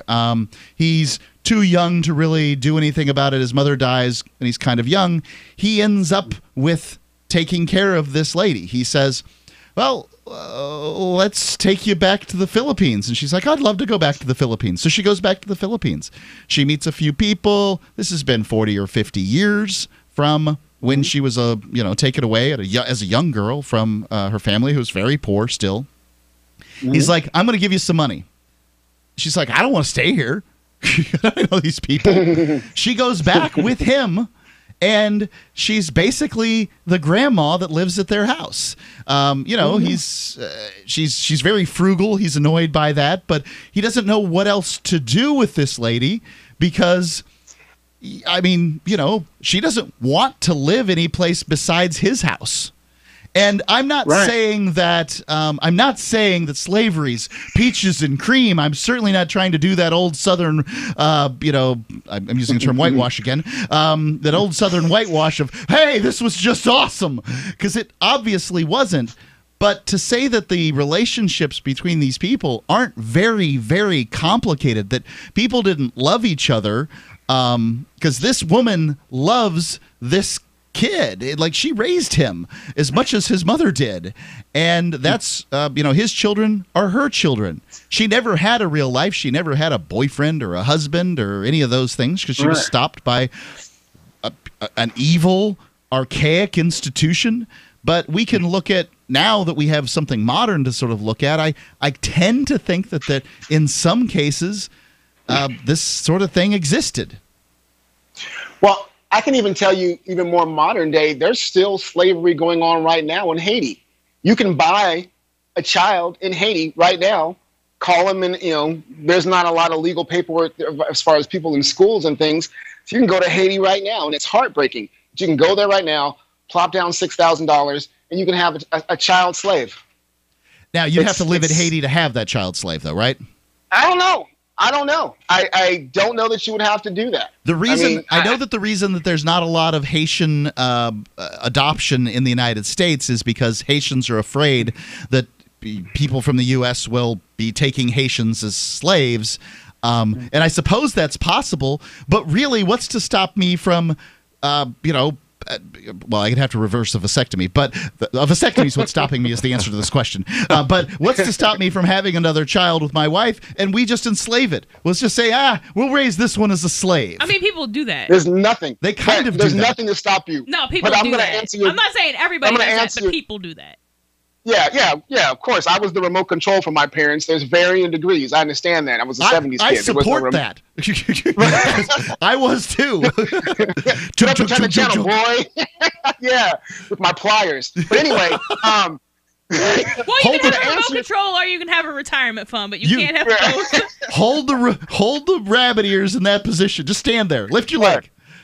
Right, but to answer your question, earlier about like the son and the grandmother and and owning the slave and then carrying a love for each other, there are stories of some very benevolent slave owners. I mean, Jefferson, I think, had kids with his slave and raised them as semi-family. So I mean, there are those stories, but it's still, I'm not going to believe this, but I'm going to be preaching freedom on Free Talk Live.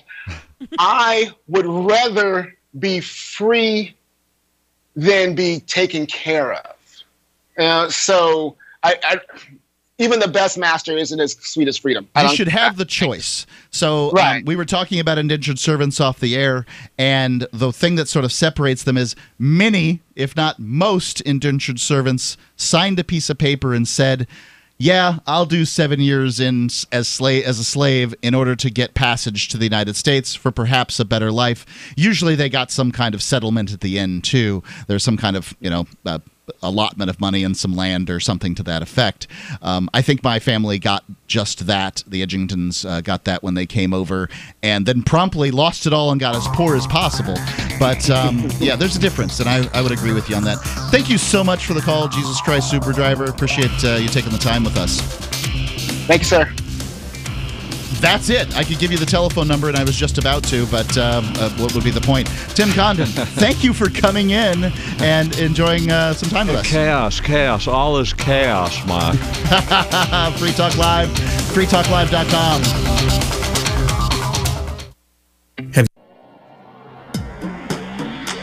Free Press Publications is an independent, alternative media and publishing company founded in June 2009 with the mission of ensuring a free press for the freedom movement and is committed to spreading the message of peace, freedom, love, and liberty. FPP also gives new authors an avenue for publishing freedom-oriented material. FPP brings you daily news and commentary on the website fpp.cc, as well as a daily 5-minute newscast, FPP Radio News, and weekly news, views, and commentary in the FPP Freedom Minute and Peace, Love, Liberty Radio at fppradio.com, and the monthly newspaper FPP News at news.fpp.cc. Find FPP online at fpp.cc. That's fpp.cc, as in Creative Commons. Cell 411 is a free app for Android and iOS that replaces government-controlled 911. Cell 411 allows you to preset a group of friends or private organizations to show up at any emergency. Cell 411 is a nightmare for the state because it proves their so-called services aren't needed. Cell 411 has had thousands of installs, and of course it's covered by the BIPCOT no government license. Cell 411 because your friends won't shoot you when you're in trouble. Without the government, who would build the emergency services? You and Cell 411. Get it today at getcell411.com. LRN.FM now has a Discord. Discord is a free text and voice chat platform, and we now have our own server with a bunch of channels at discord.lrn.fm. You can join other listeners as they chat about various things during our live shows, or anytime, day or night. Discord software is available cross-platform, so you can have it on whatever device you want and take your chats anywhere. Join our Discord at discord.lrn.fm. That's discord.lrn.fm. The latest episode of Declare Your Independence is next, after the news, here on the Liberty Radio Network, LRN.FM. From Keene, the Shire, the Liberty Media capital of the world, this is Daryl W. Perry, host of FPP Radio News for Monday, July 16th, 2018. Silver is trading at $15.79 per ounce. Gold is valued at $1,242 per ounce. Zencash is trading at $21, and the average price of Bitcoin is $6,610.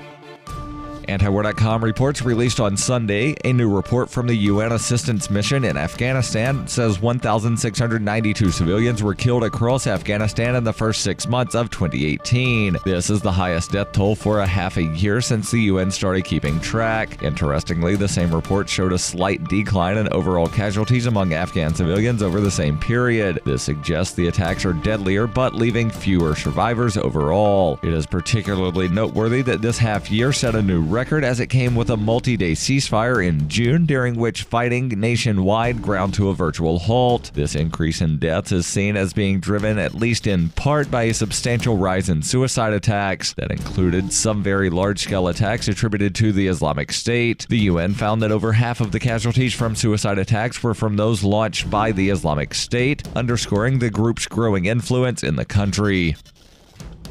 Zencash is the world's first private, distributed, and reliable platform for communications, transactions, and publishing. Zencash has the ability to use both transparent and shielded transactions, with shielded transactions using zero-knowledge proofs. Zencash features global governance with inclusive decision-making, reliable funding for continuous improvements, and documentation and wallets in many languages that are available for Linux, Mac, Windows, and Android devices. Learn more at zencash.com. That's zencash.com. UPI reports an Oregon woman was found 200 feet down a cliff near Big Sur, California, since being missing 1 week ago, according to authorities. Angela Hernandez of Portland, Oregon, was found by the Monterey County Sheriff's Office while responding to a report of a white Jeep with Oregon plates over the cliff off of Highway 1. Hernandez, who had been missing since July 6, was taken by helicopter to a hospital, according to a Facebook post by the Sheriff's Office late Friday. Hernandez said she had been there for 1 week, and to stay hydrated, she used a radiator hose to siphon water from a nearby stream. On Thursday and Friday, the Sheriff's Office had searched Highway 1 for her white 2011 Jeep Patriot. 2 people walking in the area found her vehicle partially submerged and dialed 911, according to the Sheriff's Office. Isabel Hernandez posted on Facebook on Saturday, "My sister is alive, she's talking, and she's still trying to come to understand everything. She's a fighter and she fought this long and she will continue to. It's not going to be an easy recovery." A GoFundMe account has been set up by the sister, who said in her accident she lost everything, including her car, which was her livelihood. Her family said they last heard from her on July 6 from Half Moon Bay. She was driving from Portland to Lancaster in California to visit family. Are you an advocate for free market money? Do you promote Bitcoin as an alternative in a fiat-centric world? Then you need Spend a Bit in your arsenal, the search engine for things you can buy with Bitcoin. Spend a Bit aggregates millions of products from thousands of Bitcoin-enabled merchants. Keep your money in the free economy. Visit spendabit.co today. Bitcoin merchants, ask about our merchant suite to reach even more customers. spendabit.co. Reuters reports surfers warily returned to the waters off Fernandina Beach in northern Florida over the weekend after what appeared to be a rare double shark attack on Friday. Fernandina Beach Fire Department got a call late Friday afternoon that a 30-year-old man was bitten by a shark. 3 minutes later, they received a call about a 17-year-old who had been bitten just over a mile south down the beach, according to a statement by the city. The beach was immediately closed but reopened on Saturday, with ocean rescue services watching the waters for dangerous marine life. Shark attacks are common in Florida, with dozens reported in the state each year, but they usually happen in waters off southern Atlantic beaches and are rare in the state's northernmost county, where Fernandina Beach is located. The city's police department said in a statement that Dustin Theobald, 30, received several lacerations and puncture wounds to his right foot from the bite. The 17-year-old, who was not identified, received puncture wounds to his foot as well, according to the fire department. The city said both were in stable condition and with non-life-threatening injuries. Theobald told a local television news station he was watching his 8-year-old surf when he saw what he believed to be a nurse shark or a black tip shark and kicked it to try to make it go away. The teenager was bitten while wading in shallow water. It was not clear whether 1 or 2 separate sharks were involved in the 2 incidents. This has been FPP Radio News. Online at fppradio.com.